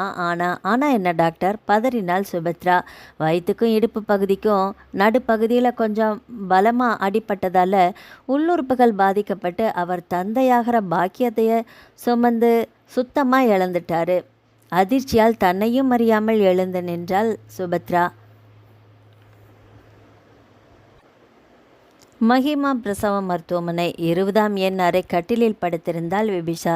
கொஞ்சம் சோர்வாக இருந்தாள். அவள் அருகில் 1 மணி நேரத்திற்கு முன்பு பிறந்த ஆண் சிசு. அவரை சுற்றி அவள் தோழி நந்தினி, ஆஃபீஸ் சிநேகிதி கவிதா உட்கார்ந்திருந்தார்கள். நந்தினி அந்த பிஞ்சுவியை வைத்த கண் வாங்காமல் பார்த்து கொண்டிருந்தாள். கேரட் தோலை சீவிய நிறத்தில் குழந்தை அழகாக இருந்தது. ஏய் நந்தினி, என் மகனை ஏண்டி அப்படி வரிச்சு பார்க்குற?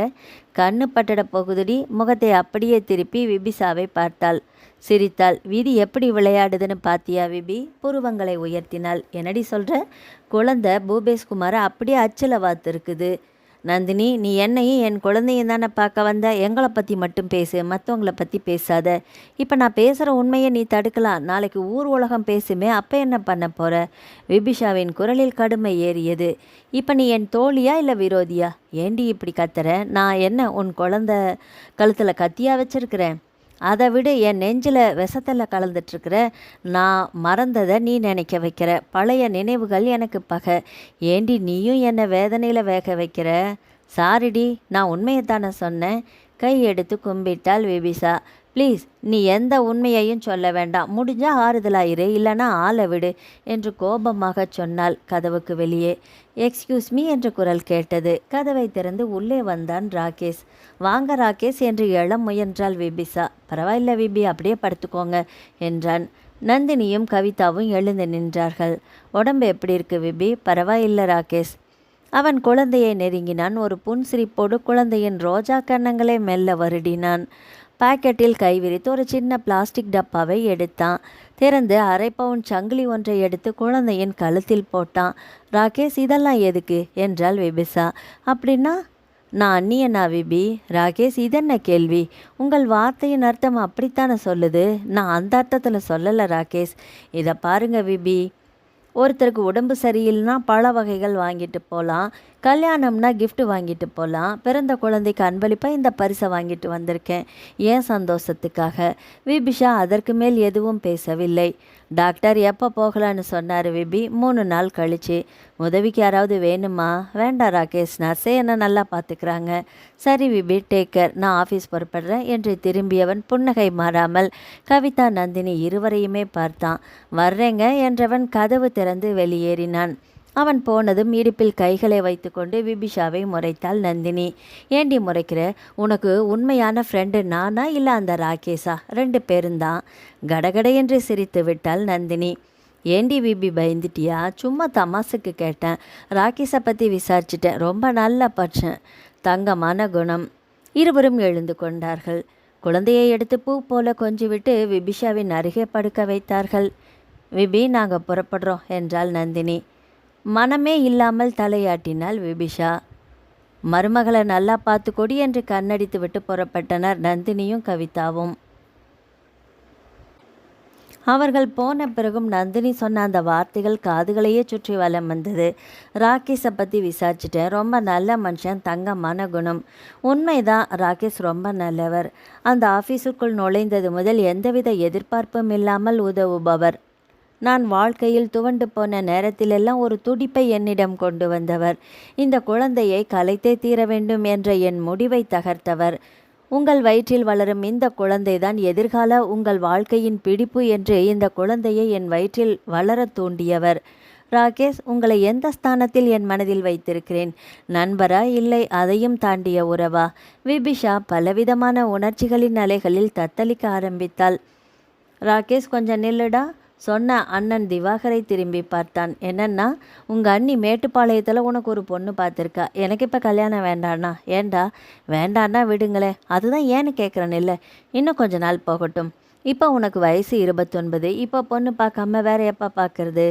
நான் சொல்கிறப்பா பார்த்துக்கலாம். எனக்கு ஆஃபீஸ்க்கு நேரமாச்சு, நான் புறப்படுறேன்.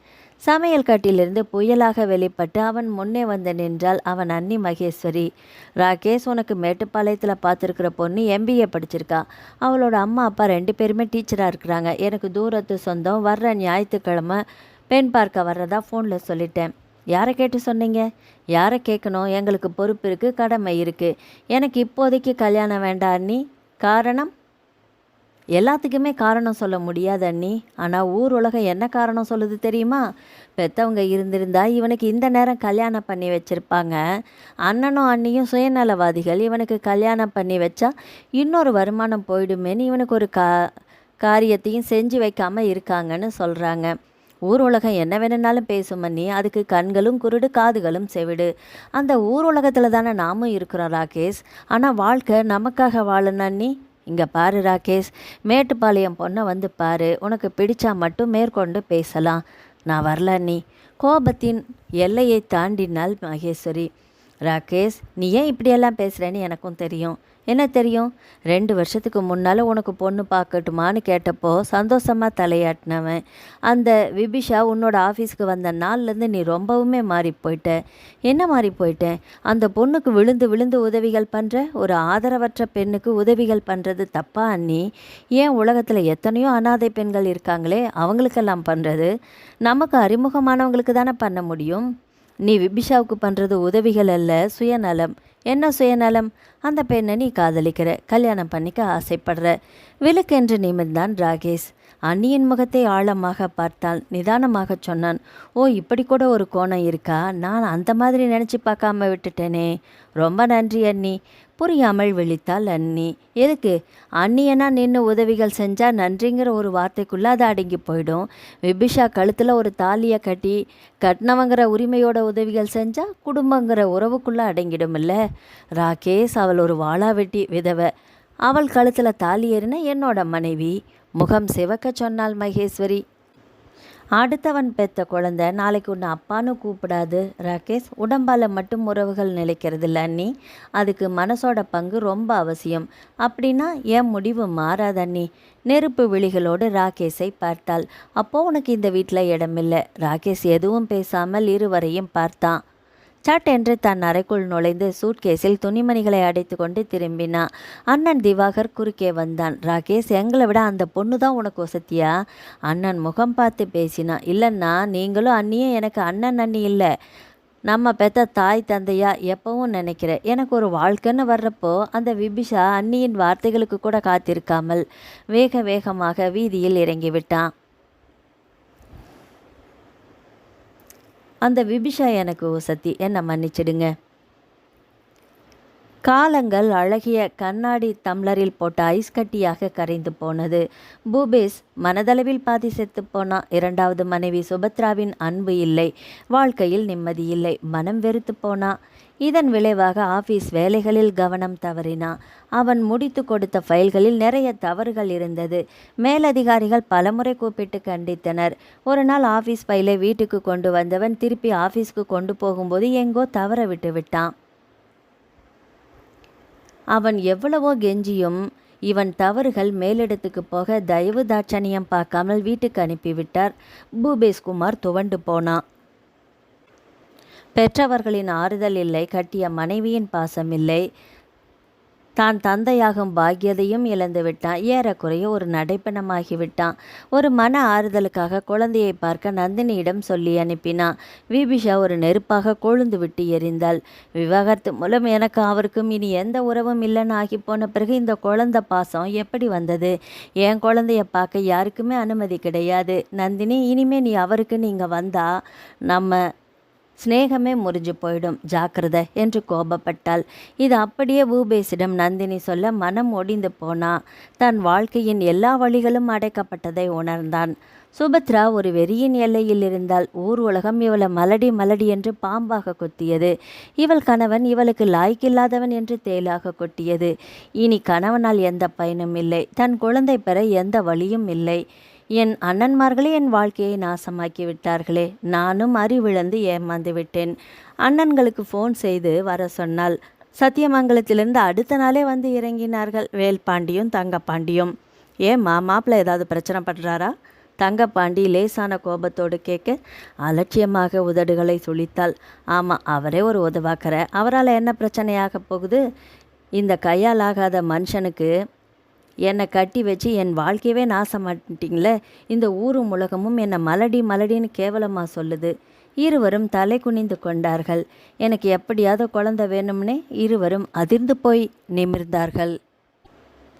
சுபத்ரா, என்னம்மா சொல்கிற? கண்ணீர் அவள் விழிகளில் மிதந்தது. என் கணவர் மூலமாக குழந்தை கிடைக்காம போனாலும் அவர் மூலமாக பிறந்த குழந்தை எனக்கு வேணும் அண்ணா. சுபத்ரா, நீ சொல்கிறது என்று தயங்கினான் வேல்பாண்டி. ஆமாம், என் கணவரோட மூத்த மனைவி விபிஷாவோட குழந்தை எனக்கு வேணும். அது எப்படி முடியும்? ஏன் முடியாது? மாப்பிள்ளை அந்த பொண்ணை விவாகரத்து பண்ணிட்டாரு. அப்படி இருக்கிறப்ப அந்த குழந்தை எப்படிம்மா? இதையெல்லாம் முன்னறையில் உட்கார்ந்து கேட்டுக்கொண்டிருந்தான் பூபேஷ். கோபமாக கதவை திறந்து கொண்டு அந்த அறைக்குள் நுழைந்தா. சுபா, நீ பண்ணுறது நியாயமே இல்லை. கணவனை இலக்காரமாக பார்த்தாள். என்ன நியாயமில்லை? நான் விபியை விவாகரத்து பண்ணியாச்சு. அப்படி இருக்கிறப்போ எனக்கும் அந்த குழந்தைக்கு என்ன சம்பந்தம்? அப்படின்னா அந்த குழந்தை உங்களுக்கு பிறக்கலையா? தப்பாக பிறந்த குழந்தையா? சுபா, கத்தி விட்டான் பூபேஷ். ஏன் இப்படி கத்துறீங்க? வாய் பொழுத்து பேசாத. அது எனக்கு பிறந்த குழந்தை தான். ஆனால் உரிமை நமக்கு இல்லை. சுபத்ரா அலட்சியமாக தன் அண்ணனிடம் திரும்பினாள். இதை பாருனா, அவர் கிடக்கிறாரு. அந்த குழந்தை நாளைக்கு இந்த வீட்டுக்கு வந்தாகணும். முடியுமா முடியாதா? சரிம்மா, கொண்டு வரோம் என்று வேல்பாண்டியனும் தங்கப்பாண்டியனும் பூபேஷை முறைத்துவிட்டு வெளியே புறப்பட்டார்கள். விபிசா சமையல் வேலையாக இருந்தால் 1.5 வயது குழந்தை பிரதீப் முன்னறையில் விளையாடி கொண்டிருந்தான். கதவு தட்டப்பட்டது. யாராக இருக்கும்? நந்தினியா இல்லை கவிதாவா? யோசனையாக முன்னறையை கடந்தாள். பிரதீப், ஒரு ஓரமாக விளையாடு, அங்கேயும் இங்கேயும் ஓடி கீழே விழுந்துடாத. போய் கதவை திறந்தாள். வேல்பாண்டியும் தங்கப்பாண்டியும் நின்றார்கள். யார் நீங்கள்? என் பேர் வேல்பாண்டி, இவர் என் தம்பி தங்கப்பாண்டி. நாங்கள் 2 பேரும் சுபத்ராவோட அண்ணன்கள். புருவம் உயர்த்தினாள். எந்த சுபத்ரா? தங்கப்பாண்டி பல்லை காட்டி சிரித்தான். உன் முன்னாள் கணவனோட 2வது மனைவி. முகம் மாறினாள். உங்களுக்கு என்ன வேணும்? உன்னோட குழந்தை தான் வேணும். அதிர்ந்து போனாள். இதை பாருங்க, மரியாதையாக இங்கேருந்து போயிடுங்க, இல்லை போலீஸை கூப்பிடுவேன் என்று மிரட்டினாள்.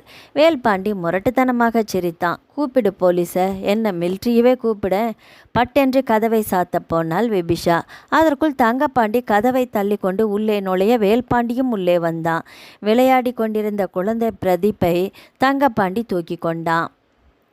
புதியவர்களை கண்டதும் பிரதீப் பயந்து போய் அழுதான். ஓடிப்போய் தங்கப்பாண்டியின் முன்னால் நின்றாள்.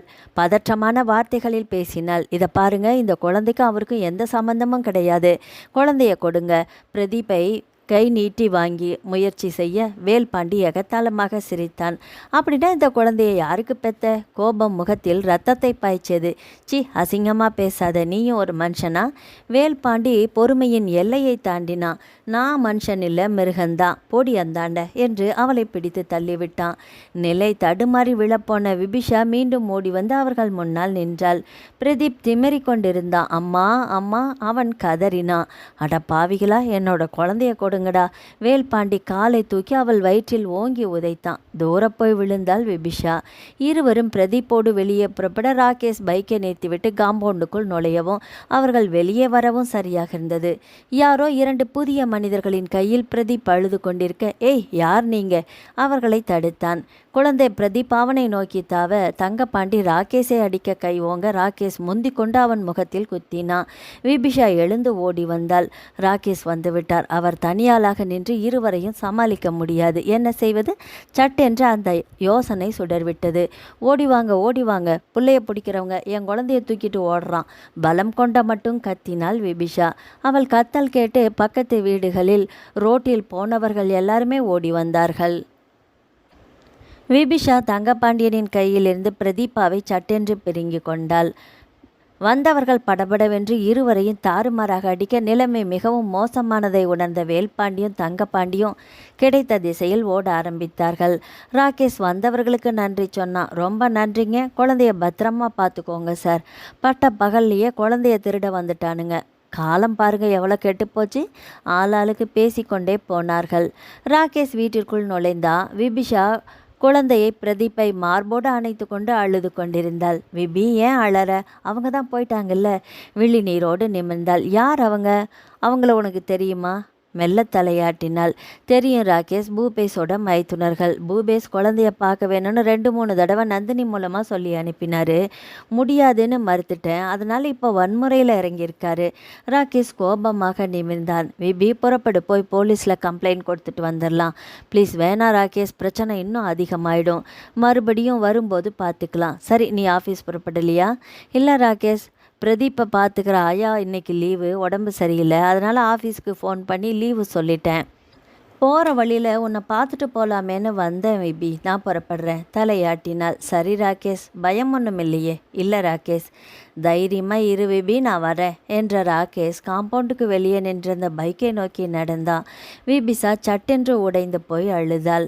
பிரதீப், என் கண்ணா, உன்னை இந்த நச்சு பாம்புகளிடமிருந்து எப்படி காப்பாற்றப் போகிறேன் என் செல்லமே? சொட்டு சொட்டாக கண்ணீர் அவள் நெற்றியில் விழுந்தது. ஏனோ ஒருவித பயம் சூறாவளி காற்றாக அவள் இதயத்தில் வீச ஆரம்பித்தது. விடியற் காலை சுபத்ரா எழுந்ததும் படுக்கையை பார்த்தாள். பூபேஷை காணவில்லை. எங்கே போயிருப்பாரு? எங்கேயாவது போயிருப்பாரு, வரட்டும். சமையல் வேலைகளை தொடங்கினாள். முடிந்ததும் குளித்துவிட்டு வந்தால் இன்னும் பூபேஷ் குமார் வந்திருக்கவில்லை. 1 மணி நேரம் ஆயிற்று, 2 மணி நேரம் ஆயிற்று, 3 மணி நேரமும் விரைந்து போனது. சுபத்ராவை பயம் மெல்ல விரட்ட மாமியார் மாமனாரிடம் ஓடினாள். அத்தை, அவரை காணோம். எங்கே போயிருப்பான்? வருவான். இல்லை அத்தை, இவ்வளோ நேரம் அவர் வராமல் இருக்க மாட்டாரே. கணவனிடம் திரும்பினாள் சாந்தகுமாரி. பூபேஷை போய் பார்த்துட்டு வாங்க. வேதமணி சட்டையை எடுத்து மாட்டிக்கொண்டார். முன்னறைக்கு வந்தால் சுபத்ரா. மேஜை மேல் வைக்கப்பட்டிருந்த ஒரு கடிதம் ஃபேன் காற்றில் ஆடியது. இதென்ன கடிதம்? பதற்றத்தில் இதை கவனிக்காமல் போனேனே. நெருங்கி கடிதத்தை எடுத்தவள் பூபேஷ் குமாரின் அழகான கையெழுத்தை பார்த்தாள். என்னை பெற்றவர்களுக்கு என் கடைசி வணக்கம். பெற்றவர்களின் ஆறுதல் இல்லை, கட்டிய மனைவியின் அன்பு இல்லை, வாழ்க்கையில் சொந்த காலில் நிற்கும் பலமும் என்னிடம் இல்லை. நான் யாருக்கும் பயனில்லை. போகிறேன். உங்கள் பார்வைகளின் எல்லையை விட்டு போகிறேன். தேட வேண்டாம். இப்படிக்கு பூபேஷ் குமார். கதறிவிட்டாள் சுபத்ரா. பாவி மனுஷா, என் தலையில் கல்லை தூக்கி போட்டுட்டு போயிட்டியே. சுபத்ராவின் கதறல் கேட்டு வேதமணியும் சாந்தகுமாரியும் ஓடி வந்தார்கள். வேதமணி கடிதம் வாங்கி பார்த்தார். இருவரும் அப்படியே இடிந்து போய் உட்கார்ந்து விட்டார்கள்.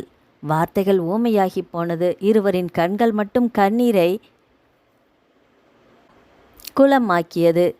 சுபத்ரா சத்தியமங்கலத்துக்கு ஃபோன் செய்தால் சுபத்ராவின் பெற்றோர்கள் வேல்பாண்டி, தங்கப்பாண்டி எல்லாருமே ஓடி வந்தார்கள். சுபத்ரா கண்ணீர் விட்டு அழுதாள். பெற்றவர்களின் மனம் பரிதவித்தது. அதன் வெளிப்பாடாக வார்த்தைகள் சூடாக வந்தது. பூபேஷின் பெற்றோர்களை பார்த்து கத்தினார்கள். உங்களை நம்பி என் பொண்ணை கொடுத்தேன், அவளோட வாழ்க்கையை நாசம் பண்ணிட்டீங்களே, நீங்கள் உருப்படுவீங்களா? பெத்த மகன் வேதனையை விதைத்து விட்டு போய்விட்டான். அறிவால் கொண்டு அறுவடை செய்கிறார்கள், செய்யட்டும். மௌனமாக காதுகள் வழிவந்த வார்த்தைகளை வாய்வழியாக விழுங்கி கொண்டார்கள். பூபேஷ் குமாரை தேட சுபத்ராவின் அண்ணன் வேல்பாண்டியும் தங்கப்பாண்டியும் எல்லா திசைகளிலும் காற்றாக பறந்தார்கள். நாட்கள் வாரங்களாக மாதங்களாகின. அவன் கிடைக்கவே இல்லை. இதை பாருமா சுபா, இனி அவன் கிடப்பாங்கிற நம்பிக்கை எங்களுக்கு இல்லை. நீ இங்கேருந்து கஷ்டப்பட்டு வேதனைப்படுறத விட எங்களோட ஊருக்கு வர்றது தான் உனக்கும் நல்லது. அண்ணன்கள் இருவரும் கூப்பிட பெட்டி படுக்கைகளோடு சத்தியமங்கலத்துக்கு புறப்பட்டாள் சுபத்ரா. சாந்தகுமாரி கணவனை நெருங்கினாள். வருத்தம் சுமந்த குரலில் கேட்டாள். ஏங்க, நம்ம மகன் உயிரோடு இருப்பானா? கவலை நிறைந்த முகத்தோடு மனைவியை பார்த்தார். நம்ம மகனுக்கு நாம துரோகம் பண்ணிட்டோம். அவன் உயிரோடு இருக்கிறானோ இல்லையோ, ஆனால் நாம நடைப்பிணமாயிட்டோம் என்றனர். ஒரு குழந்தையைப் போல அழத் தொடங்கினர். கணவன் காலடியில் மடிந்து உட்கார்ந்தாள் சாந்தகுமாரி. பெற்ற வயிறு பரிதவித்தது. அபிநயா மேன்ஷன். அது 3 மாடி கட்டிடங்களை விழுங்கி கொண்டிருந்தது. அதிகமாக பேச்சுலர்கள் மட்டும் தங்கும் மேன்ஷன். கீழே வாட்ச்மேனிடம் விசாரித்தாள் விபிஷா. இங்கே ராகேஷ்னு யாராவது தங்கியிருக்காங்களா? ஆமாம் மேடம். எந்த ரூம்? 2வது மாடியில் 52வது ரூம். ரொம்ப நன்றி வாட்ச்மேன். பிரதீப்பை தூக்கி கொண்டு படிகளில் ஏறி 52ஆம் என் அறைக்கதவை தட்டினாள்.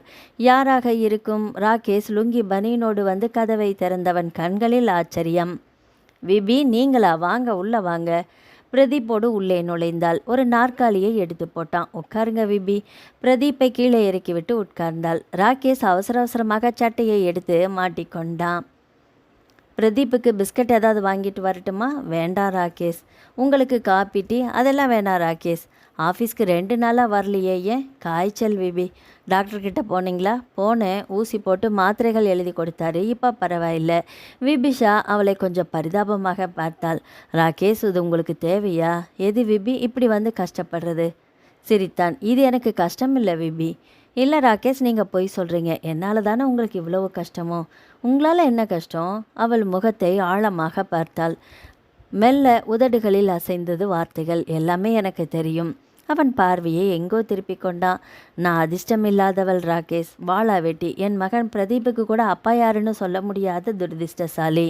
ராகேஷ், சொன்னா கேளுங்க. ஒரு நல்ல பொண்ணை பார்த்து கல்யாணம் பண்ணிக்கோங்க. சொன்ன விபிஷாவின் விழிகள் நீரை சுமந்தது. விசுக்கென்று நிமிர்ந்தான். அவள் முகம் பார்த்து கேட்டான். ஒரு நல்ல பொண்ணு எப்படி இருப்பா விபி? அது உங்கள் மனசுக்கு பிடிச்ச மாதிரி. சிரித்தான். என் மனசுக்கு பிடிச்ச பொண்ணே நீங்கள் தானே விபி. வீண் பிடிவாதம் ஒரு நல்ல வாழ்க்கையை தேடி தராது ராகேஷ். இது பிடிவாதம் இல்லை விபி, என் மனசுக்கு பிடிச்ச பிடிமானம். பிடிவாதம் இல்லாத வாழ்க்கை ஜெயிக்காது விபி. யாரோ ஒருவன் கதவோரம் நின்று எட்டி பார்த்தான். கொஞ்சம் அசிங்கமாக சிரித்தான். ராகேஷ், இது என்ன கேஸா? 1 மணி நேரமா 2 மணி நேரமா? விற்றென்று அவனை நோக்கி திரும்பினான். விழிகளில் நெருப்பு தெரித்தது. யார்டா நீ? இவரை பற்றி உனக்கு என்ன தெரியும்? ஒரு நல்லவரை பற்றி இப்படி பேசுகிறீ? உனக்கு வெக்கமா இல்லை? உன் நாக்கு அழுகிடும். ஒரு பொண்ணு ஒருத்தரை தேடி வந்துட்டா அது அதுவாக தான் இருக்குமா? செருப்பால் அடிப்பேன் நாயே. அவன் கண்களில் மிரட்சி. மெல்ல அங்கிருந்து நழுவினான். விபி, ஏன் இப்படி கோபப்படுற? பின்ன என்ன ராகேஷ், உங்களை பற்றி எப்படி தப்பாக பேசலாம்? சரி விடு. இவன் யாருங்க உங்களை பற்றி பேச? என்னை பற்றி பேசினா நீ ஏன் இவ்வளோ கோபப்படுற? உங்களை பற்றி யார் பேசினாலும் என்னால் தாங்கிக்க முடியல. அதுதான் ஏன்னு கேட்குறேன். சொல்ல தெரியல ராகேஷ், அதை விட சொல்ல பயம். ஏற்கனவே என் காதல் தோற்று போச்சு, என் காதல் வாழ்க்கை சிதைஞ்சு போச்சு என்ற விபிஷாவின் குரலில் வேதனை கலந்திருந்தது. இல்லை விபி, காதல் வயப்பட்ட 2 மனுஷங்க காதலில் உறுதியாக இருந்தா எந்த காதலுமே தோற்று போவதில்லை. இந்த காதல் மனங்களுக்குள்ள உறவுகள், உரிமைகள், பந்தங்கள், சொந்தங்கள் என்று நுழையிறப்போ அந்த காதல் ஊமையாகி போகும். விழிகளை உயர்த்தி அவனை பார்த்தாள் விபிஷா. நான் அறியாமலேயே என் மனசுக்குள்ளே இருந்திருக்கீங்க விபி. எங்கள் அண்ணியோட சண்டை போடுற அந்த நிமிஷம்தான் அந்த உண்மையே என்னால் உணர முடிஞ்சுது. அந்த நிமிஷத்துலேருந்து நான் உங்களை மனதார நேசிக்க தொடங்கிட்டேன் விபி. இந்த ஜென்மத்தில் நீங்கள் தான் என் மனைவி. அதை யாராலுமே மாற்ற முடியாது. ராகேஷின் வார்த்தைகளில் விபிஷா மெல்ல தன்னை இழந்து கொண்டிருந்தாள். குழந்தையை ஏன் கலைக்க வேண்டான்னு சொன்னீங்க ராகேஷ்? மெல்ல சிரித்து மென்மையாக கலந்தான். முழு நிலவுக்குள் எது சிதைஞ்சாலும் அது அழகாக இருக்காதில்ல. நான் ஒரு உண்மையை சொல்லட்டுமா? சொல்லுங்க. குழந்தைய கலைக்க வேண்டாம், உங்கள் வாழ்க்கைக்கு அந்த குழந்தை தான் ஊன்றுகோல்னு சொன்னீங்களே, அந்த வினாடியே நீங்கள் என் மனசுக்குள்ளே வந்துட்டீங்க ராகேஷ். உங்களோட கண்ணியம், பழகும் விதம், உரிமையோட உதவுற குணம், இவை எல்லாமே உங்கள் மதிப்பை என் மனசுக்குள்ளே இன்னும் உயரத்தில் தூக்கி வச்சிடுச்சு. நாளாக என் மனசுக்குள்ளே பதியம் போட்டு ஏதோ ஒரு வகை உணர்வுக்குள் பூவாக பூத்தீங்க. அந்த உணர்வு பூக்கள் தான் காதல்னா அந்த காதல் பூக்களை பறித்தது உன் காலடியில் நான் போடுறேன். ராகேஷ், என்னையும் குழந்தை பிரதீப்பையும் கைவிட்டுடாதீங்க ப்ளீஸ். கைகள் முகத்தால் போத்தி கொண்டு உடைந்து போய் அழ ஆரம்பிக்க அப்படியே உருகி போனான் ராகேஷ். எழுந்து மெல்ல நடந்து அவள் அருகே போய் நின்றான். முழு நிலவு தெரிந்தது. அதில் வழிந்த கண்ணீரை மெல்ல துடைத்து விட்டான். விபிஷா, ராகேஷ் இருவரும் திருமணம் செய்து கொள்வதென்று முடிவு செய்து கொண்டார்கள். திருச்செந்தூர் முருகன் கோவிலில் கல்யாணம் செய்து கொண்டு அங்கேயே பதிவு அலுவலகத்தில் திருமணத்தை பதிவு செய்ய தீர்மானித்தார்கள். வெள்ளிக்கிழமை முகூர்த்த நாள். விடிய காலை 6 முதல் 7 மணிக்குள், வியாழக்கிழமை மதியத்திற்கு மேல் புறப்படலாம் என்று முடிவானது. விபிஷா, ராகேஷ், குழந்தை பிரதீப், விபிஷாவின் தோழி நந்தினி, கவிதா, ராகேஷின் நண்பர்கள் கஜேந்திரன், விஸ்வநாதன் எல்லாருமே டொயோட்டோ குவாலிஸில் புறப்பட்டார்கள். இரவு 9 மணிக்கு திருச்செந்தூர் போய் இறங்கினார்கள். ஒரு உயர் ரக ஹோட்டலில் 3 அறை எடுத்து கொண்டார்கள். விபிஷாவுக்கு பட்டு சேலை ஜாக்கெட், ராகேஷுக்கு பட்டு வேட்டி சட்டை, பிரதீப்புக்கு புது துணிகள், தாலி, பூ, மாலைகள் என்று ஏற்கனவே வாங்கி கொண்டார்கள். ராகேஷ் திருமணத்தை பதிவு செய்வதற்கு வயது சான்று, முதல் திருமணம் என்ற சான்று ஆகியவற்றை கிராம நிர்வாக அலுவலரிடமிருந்து 2 நாட்களுக்கு முன்பே வாங்கிவிட்டான். திருச்செந்தூரில் அலைந்து ஒரு புரோகிதரையும் பிடித்தான். அவர் போட்டு கொடுத்த பட்டியல் படி முகூர்த்த சாமான்களை வாங்கி கொண்டார்கள். எல்லாருமே விடிய காலை முகூர்த்த நேரத்துக்கு காத்து கொண்டிருந்தார்கள். இரவு மெல்ல மெல்ல கரைந்து கொண்டிருந்தது. ஒரு பெண் குழந்தை ஜனிப்பதைப் போல அதிகாலையில் திருச்செந்தூர் கடலுக்குள்ளிருந்து சூரிய குழந்தை இளம் சிவப்பு நிறத்தில் மெல்ல மெல்ல பிறந்து கொண்டிருந்தது. கோயிலின் ஒரு பகுதியில் ஹோமகுண்டத்தின் முன்னால் ராகேஷும் விபிஷாவும் மாலையும் கழுத்துமாக மனக்கோலத்தில் உட்கார்ந்திருந்தார்கள். அவர்களை சுற்றி கவிதா, நந்தினி கையில் குழந்தை பிரதீப், கஜேந்திரன், விஸ்வநாதன். கல்யாணத்தை ஆர்வமாக பார்த்து கொண்டிருக்கும் முகம் தெரியாத கூட்டமும் சூழ்ந்திருந்தது. ராகேஷ் விபிஷாவை வைத்த கண் வாங்காமல் பார்த்து கொண்டிருந்தான். அதை கவனித்துவிட்ட விபிஷா அவனுக்கு மட்டும் கேட்கும் குரலில் வார்த்தைகள் நோகாமல் கேட்டாள். ஏன் அப்படி பார்க்குறீங்க ராகேஷ்? அவனும் அவளுக்கு மட்டும் கேட்கும் விதத்தில், இல்லை, அந்த பூபேஷ்குமார் என்ன முட்டாளா? விழிகள் உயர்த்தி கேட்டாள். ஏன், இவ்வளவு அழகான ஒரு தேவதையை விவாகரத்து பண்ண அவருக்கு என் மனசு எப்படி வந்தது? விபிஷா அந்த அழகு விழிகளால் செல்லமாக மிரட்டினாள். ராகேஷ், இந்த சந்தோஷமான நேரத்தில் அவரை பற்றிய பேச்சு நமக்கு எதுக்கு? நீ தான் அந்த பூபேசை என் கண்ணிலேயே காட்டலையே. நளினம் காட்டி கிண்டலாகச் சிரித்தாள். நீங்கள் அவரை பார்க்காததே ரொம்ப நல்லது. எல்லாருடைய கைகளுக்கும் அச்சதைகள் போனது. புரோகிதர் கெட்டி மேளம் என்று கத்த ராகேஷ் விபிஷாவின் கழுத்தில் 3 முடிச்சுகளை போட்டுவிட்டு நிமிர்ந்தான். இருவரும் ஹோமகுண்டத்தை 3 முறை சுற்றி கோயிலை சுற்றி திருச்செந்தூர் முருகப்பெருமானை தரிசித்து ஹோட்டலில் டிஃபன் சாப்பிட்டு முடித்தபோது மணி 9. எல்லாருமே வெளியே வந்தார்கள். ராகேஷின் தோலை தொட்டான் கஜேந்திரன். என்ன கஜா, இப்போ மணி 9 தானே ஆகுது ராகேஷ். பதிவு அலுவலகம் திறந்து வேலையை ஆரம்பிக்க எப்படியும் மணி 10:30 ஆகிடும். அதுக்குள்ளே நாங்கள் திருச்செந்தூரை சுற்றி பார்த்துட்டு வந்துடுவோமா? சரி, போயிட்டு வாங்க. கவிதா விபிஷாவை நெருங்கினாள். விபி, நான் போகலை, உங்களோடையே இருக்கேன். ராகேஷ் கஜேந்திரனிடம் திரும்பினான். கஜா, கவிதா இருக்கட்டும், நீங்கள் மட்டும் போயிட்டு வாங்க. வர்றப்போ லாட்ஜை காலி பண்ணி லக்கேஜ்களை எடுத்துகிட்டு நேராக ரிஜிஸ்டர் ஆஃபீஸ்க்கு வந்துடுங்க. சரி ராகேஷ். வாடகை கார் டிரைவரை கூப்பிட்டான் ராகேஷ். மூர்த்தி சார், இவங்கள பத்திரமா கூட்டிகிட்டு போயிட்டு வாங்க. ஆகட்டும் சார். நீங்கள் புறப்படுங்க கஜா. நீங்கள் ஆட்டோ பிடிச்சு பதிவு அலுவலகம் போயிட்டு வந்துடுங்க. கஜேந்திரன், விஸ்வநாதன், நந்தினி எல்லாருமே காரில் ஏறிக்கொள்ள குவாலிஸ் புறப்பட்டது. ராகேஷ் ஆட்டோவை கைத்தட்டி அழைத்தான். வந்து நின்ற ஆட்டோவில் ராகேஷ், விபிஷா, குழந்தை பிரதீப், கவிதா எல்லாருமே ஏறிக்கொள்ள ஆட்டோ புறப்பட்டு சப் ரிஜிஸ்டர் அலுவலகத்தை அடைந்தது. ராகேஷ் அலுவலக உதவியாளரை அணுகி விஷயத்தை சொல்லி விபிஷா ராகேஷ் சம்பந்தப்பட்ட சான்றிதழ்களை ஒப்படைத்தான். கொஞ்சம் வெயிட் பண்ணுங்க சார்.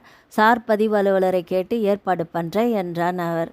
சரி சார் என்று ராகேஷ் விலகி வந்தான். மணி 10 ஆகியது. 10:30 ஆனது. 11ம் கடந்தது. ஆஃபீஸ் பியூன் கூப்பிட்டான். ராகேஷ், விபிஷா, ராகேஷ், விபிஷா. விபிஷா கொஞ்சம் கலவரப்பட்டாள். என்ன ராகேஷ், இன்னும் இவங்களை காணோம்? வந்துடுவாங்க, இரு விபி, சாட்சி கையெழுத்து போட யாரையாவது கூட்டிட்டு வர்றேன் என்று ராகேஷ் வெளியே வந்தான். பெட்டிக்கடையோரம் தாடி வைத்த பேண்ட் சட்டையில் ஒரு இளைஞன் நின்றிருந்தான். அவனை நெருங்கினான். சார், எனக்கு ஒரு உதவி பண்ணுறீங்களா? தலை நிமிர்ந்து ராகேஷை பார்த்தான் அவன். எங்களுக்கு காலையில் தான் கல்யாணம் ஆச்சு. அதை பதிவு பண்ணணும். ஊரை சுற்றி பார்க்க போன என்னோடய ஃப்ரெண்ட்ஸ் இன்னும் வந்து சேரல. ஒரு சாட்சி கையெழுத்து மட்டும் போடுறீங்களா? தாடி இளைஞன் வறண்ட குரலில் பேசினான். போடுறேன் சார். நேத்திலிருந்து எதுவுமே சாப்பிடல சார். கையெழுத்து போட்டால் ஏதாவது பணம் தருவீங்களா? சரி, தரேன். ஒரு 200 ரூபாய் போதுமா? திடீரென்று அவன் கண்கள் பிரகாசித்தது. கையெடுத்து கும்பிட்டான். ரொம்ப நன்றி சார். வாங்க என்னோட. இருவரும் பதிவு அலுவலகத்தை நோக்கி நடந்தபோது கவிதாவின் கையில் இருந்த பிரதீப் அழுதான். விபி, குழந்தை அலறான் பாரு. ராத்திரியெல்லாம் சரியாக தூங்கல, அதுதான் அலறான். கொண்டா கவி. குழந்தை பிரதீப்பை வாங்கி கொண்டு வெளியே வந்த அதே நேரம் அவர்கள் இருவரும் உள்ளே நுழைந்து கொண்டிருந்தார்கள். தாடி இளைஞன் அழும் குழந்தையை சமாதானப்படுத்தி கொண்டிருக்கும் விபிதாவை ஒரு முறை நின்று பார்த்துவிட்டு ராகேஷோடு நடந்தான். பதிவு அலுவலர் கேட்டார். என்ன, நீங்களும் சாட்சி கையெழுத்து போடுறீங்களா? பதிவு பண்ணிடலாமா? பண்ணலாம் சார் என்று ராகேஷ் கவிதாவிடம் திரும்பினான். கவி, விபிஷாவை பிரதீப் அழுறான், வெளியே எடுத்துகிட்டு போயிருக்கிறா. நாங்கள் கையெழுத்து போட்டுட்டோம். தடிமனான புத்தகத்தை பதிவு அலுவலர் ராகேஷ் முன்பு நகர்த்தினார். கையெழுத்து போடுங்க. அவர் காட்டிய இடங்களில் கையெழுத்து போட்டார்கள். ராகேஷ் தாடி இளைஞனை நிமிர்ந்து பார்த்தான். இருங்க, இதோ வர்றேன் என்றவன் அலுவலக உதவியாளரை நோக்கி போனான். 2 500 நோட்டுகளை அவர் கைகளுக்கு மாற்றினான். ரொம்ப நன்றி சார். ஓகே. ராகேஷ் சந்தோஷமாக திரும்பி வந்தபோது அந்த தாடி இளைஞனை காணவில்லை. கவி, இவர் எங்க? இப்போ தான் வெளியில் போகிறாரு. ராகேஷ் வெளியே ஓடி வந்தான். தூரத்தில் போய் கொண்டிருந்தான் அவன். கவி, இவர் எங்க? இப்போ தான் வெளியில் போனார் ராகேஷ். ராகேஷ் வெளியே ஓடினான். தூரத்தில் போய் கொண்டிருந்தான் அவன். அவசரத்தில் அவன் பேரை கேட்க கூட மறந்து விட்டோமே. குழந்தையை தோளில் சுமந்து பரபரப்பாக ராகேஷிடம் வந்தாள் விபிஷா. என்னாச்சு ராகேஷ்? ஒன்றுமில்ல விபி, அதோ போகிறாரே, அவர் சாட்சி கையெழுத்து போட்டார். நேத்திலேருந்து எதுவுமே சாப்பிடலன்னு சொன்னார். பணம் தர்றதுக்குள்ளே புறப்பட்டு போயிட்டாரு. இரு விபி, வர்றேன். சார் சார் என்றவாறு அவனை நோக்கி ஓடினான் ராகேஷ்.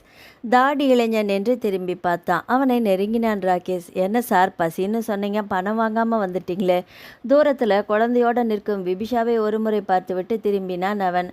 பணத்தோடு நீட்டிய ராகேஷின் கைகளை தடுத்தான்.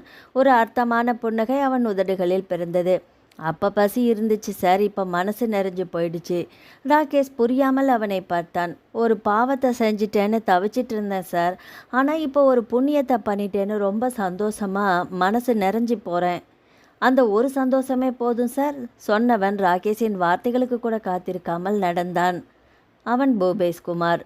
ராகேஷ் திரும்பி விபிதாவை நோக்கி வந்தான். விபிஷாவின் விழிகளில் கண்ணீர் கடகட என்று வழிந்து கொண்டிருந்தது. விபி, என்னாச்சு, ஏன் அலற? விழிநீரை துடைத்து கொண்டே நிமிர்ந்தாள்.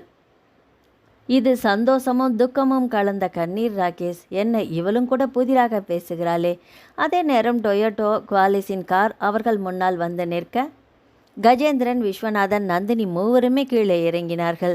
சாரி ராகேஷ், வர்ற வழியில் காரோட பின் சக்கரம் டயர் பஞ்சர் ஆயிடுச்சு, மாற்றிட்டு வர லேட் ஆயிடுச்சு. எல்லாம் ரெடியாக கையெழுத்து போடலாமா என்று தாமதமாக அவசரப்பட்டான் கஜேந்திரன். எல்லாமே முடிஞ்சு போச்சு கஜா, ஊருக்கு புறப்படலாம். கஜேந்திரன் விபிஷாவையும் ராகேஷையும் பார்த்தான். பிறகு சிரித்தான். இல்லடா ராகேஷ், நீங்கள் புதுசாக கல்யாணம் ஆனவங்க, நீங்கள் மட்டும் காரில் போங்க, நாங்கள் எல்லாரும் பஸ்ஸில் வர்றோம். இல்லை கஜா, எல்லாருமே கார்லேயே போகலாம். சொன்னால் கேளுடா ராகேஷ், நீங்கள் புறப்படுங்க. Wish you all happy married life. எல்லாருமே விபிஷா ராகேஷின் கைகளை பிடித்து குலுக்கினார்கள். விபிஷா பிரதீப்பை தோளில் சுமந்து காரில் ஏறி அமர்ந்தாள். ராகேஷ் அவள் அருகே உட்கார்ந்தான். கார் மெல்ல புறப்பட நால்வரும் சந்தோஷமும் மகிழ்ச்சியுமாக கைகளை அசைத்தார்கள். கார் திருச்செந்தூர் வீதியில் ஓடிக்கொண்டிருந்தது. விபிஷாவின் தலைமுடி காற்றில் அழகாக பறந்து கொண்டிருந்தது. விபி, பிரதீப் தூங்குறானா?